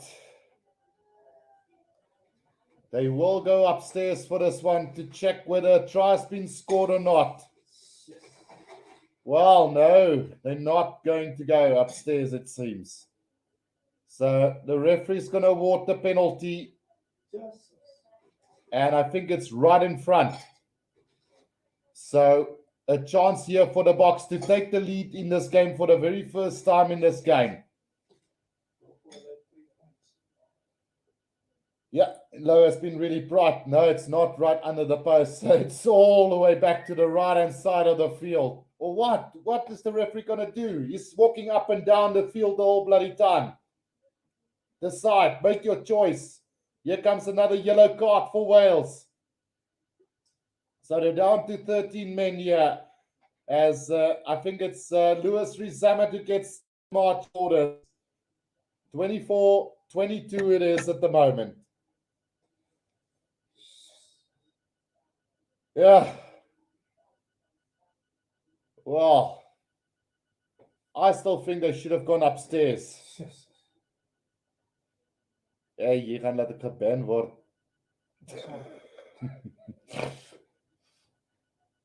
Yeah, Lewis Rizama not happy, but he's yellow carded, and they're down to 13 men here. 6.5 minutes to go. What will South Africa do? So they're kicking it to the corner here and setting up a line out 5 meters out from the try line. 2 men more. Can we seal this game? Katima says Mapimpi. Yeah, Mapimpi haven't scored yet, but I'm almost thinking it's going to be Malcolm Marx. Right, Marx with a throw in, finds Loat de Jager. Here comes the driving maul from the Springboks. Can they get this going? Can they get this going? Here they come. Here they come. The Springboks with the driving maul. They're making headway now. The backline has joined in here. They're going. They're going. Can they get over? No, it's been dropped down by penalty try coming up. Brilliant stuff, man. Penalty try to the Springboks. And the Boks lead for the very first time in this game. Penalty try to the Springboks. 29-24. And we've got 5.5 minutes to go. 5.5 minutes to go. Penalty try to the Springboks. 29-24 it is. It's a 5-point game with the Boks leading by 5. 29-24, 5 minutes to go. Wales are down to 13 men, remember. Dan Bigger to restart this one with 5 minutes to go. As the Boks, for the first time in this game, takes the lead here with 5 minutes. Oh, it's another yellow card. Down to 12 men is Wales. Down to 12 men. Dan Bigger with the restart then. And, it's been knocked on by Jasper Visser. And here comes Wales on the counter-attack now. It's Dan Bigger gets it out to Nick Tompkins. Nick Tompkins just outside the 22 gets the pass out to Dewey. Nice one.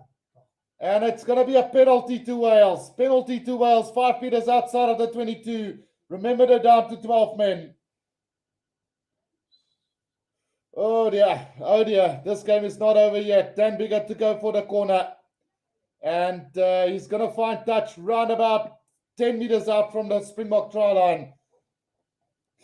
Dylan Greening says, awesome commentary. Where have you been all my life? Thanks, Dylan. Appreciate it, man. Right, so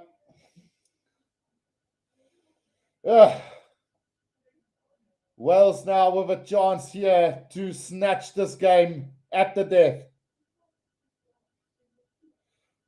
Chance here to do this. Cameron says the ref killed the game.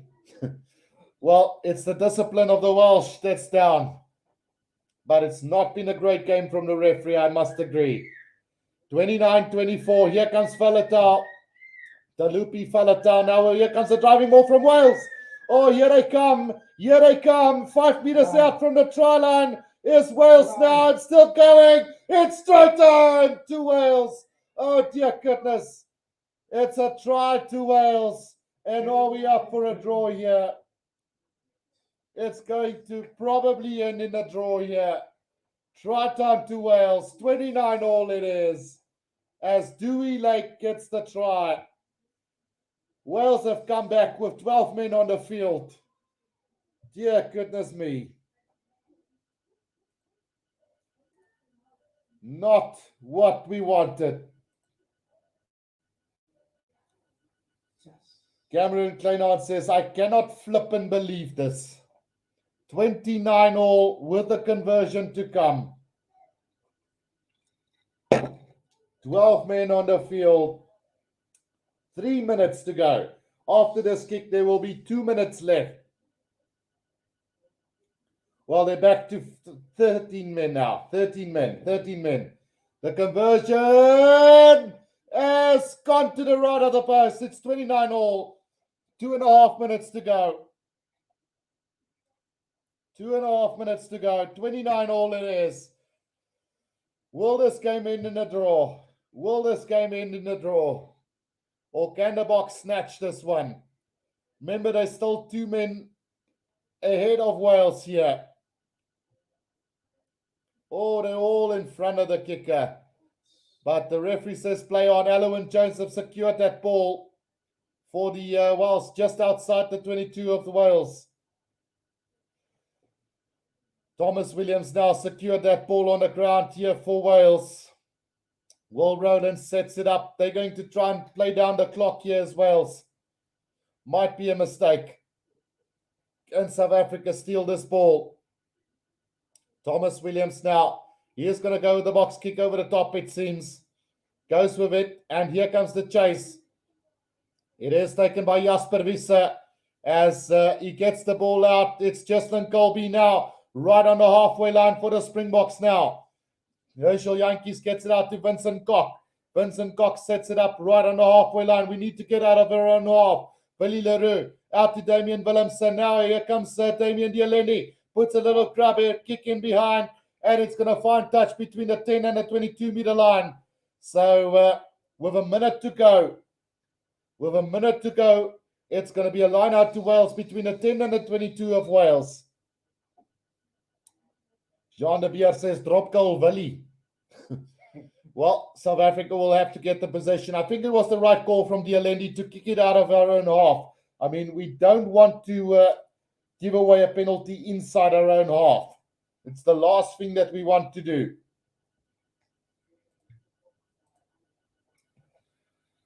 Oh. Bernard Boyson says we need the ball. Right, taken by Talupi Falatau. And here comes the driving maul from Wales now.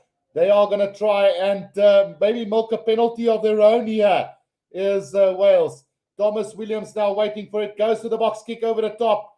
They're going to try and play in South Africa's half. That kick taken by Vali Leroux. Right on the 22-meter line. He's going to try and run this out now. Here we go. It's Jesslyn Colby. Colby out. It goes to Lukanyam up over the halfway line. And still going is Lukanyam. Up to the 22-meter line he goes. Now brought down.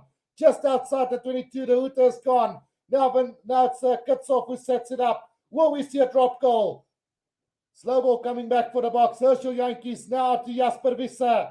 Jasper Visser sets it up for the box right in the middle of the field. Herschel Yankees again. Salman Murat. Now it's Damien Willems looking for a bit of space. Slow ball coming back. Can South Africa get this ball back? Herschel Yankees comes out to Salman Murat. Sets it up now. Herschel Yankees, Vincent Kok.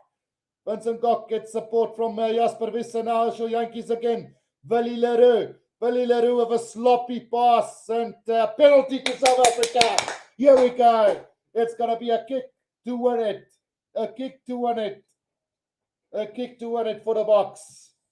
A kick to win it for the box. Time is up on the clock.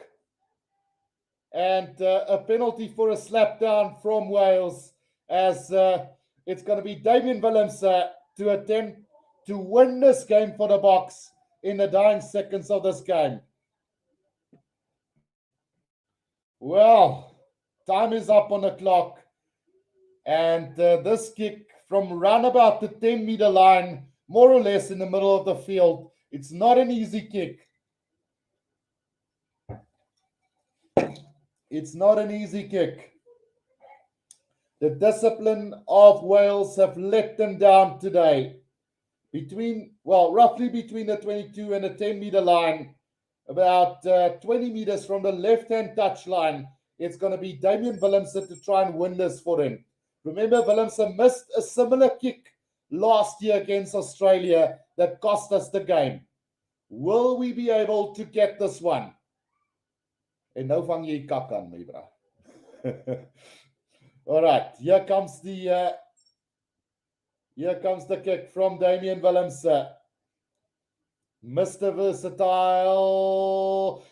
Struck it goal. It's a win for the box by 32 points to 29.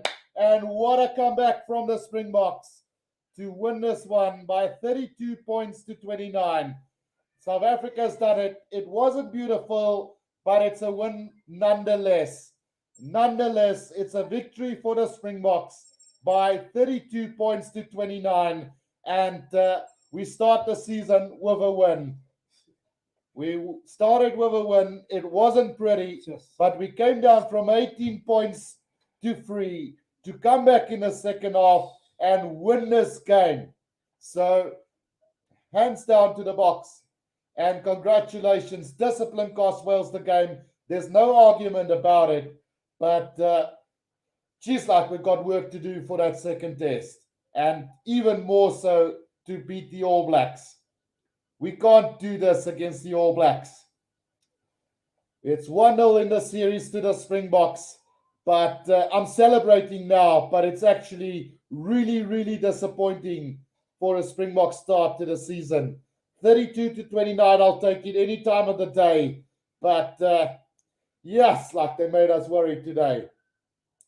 Papa Ruppel says, Willems must be the new 10. No, Papa Ruppel. Vali Leroux played 10. Willems played fullback. So, yeah, it is what it is, guys. The Boks have managed to win this game by 32 points to 29. And, yeah, I don't want another game like this, man.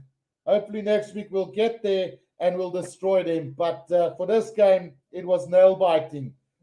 It's not even funny, to say the least.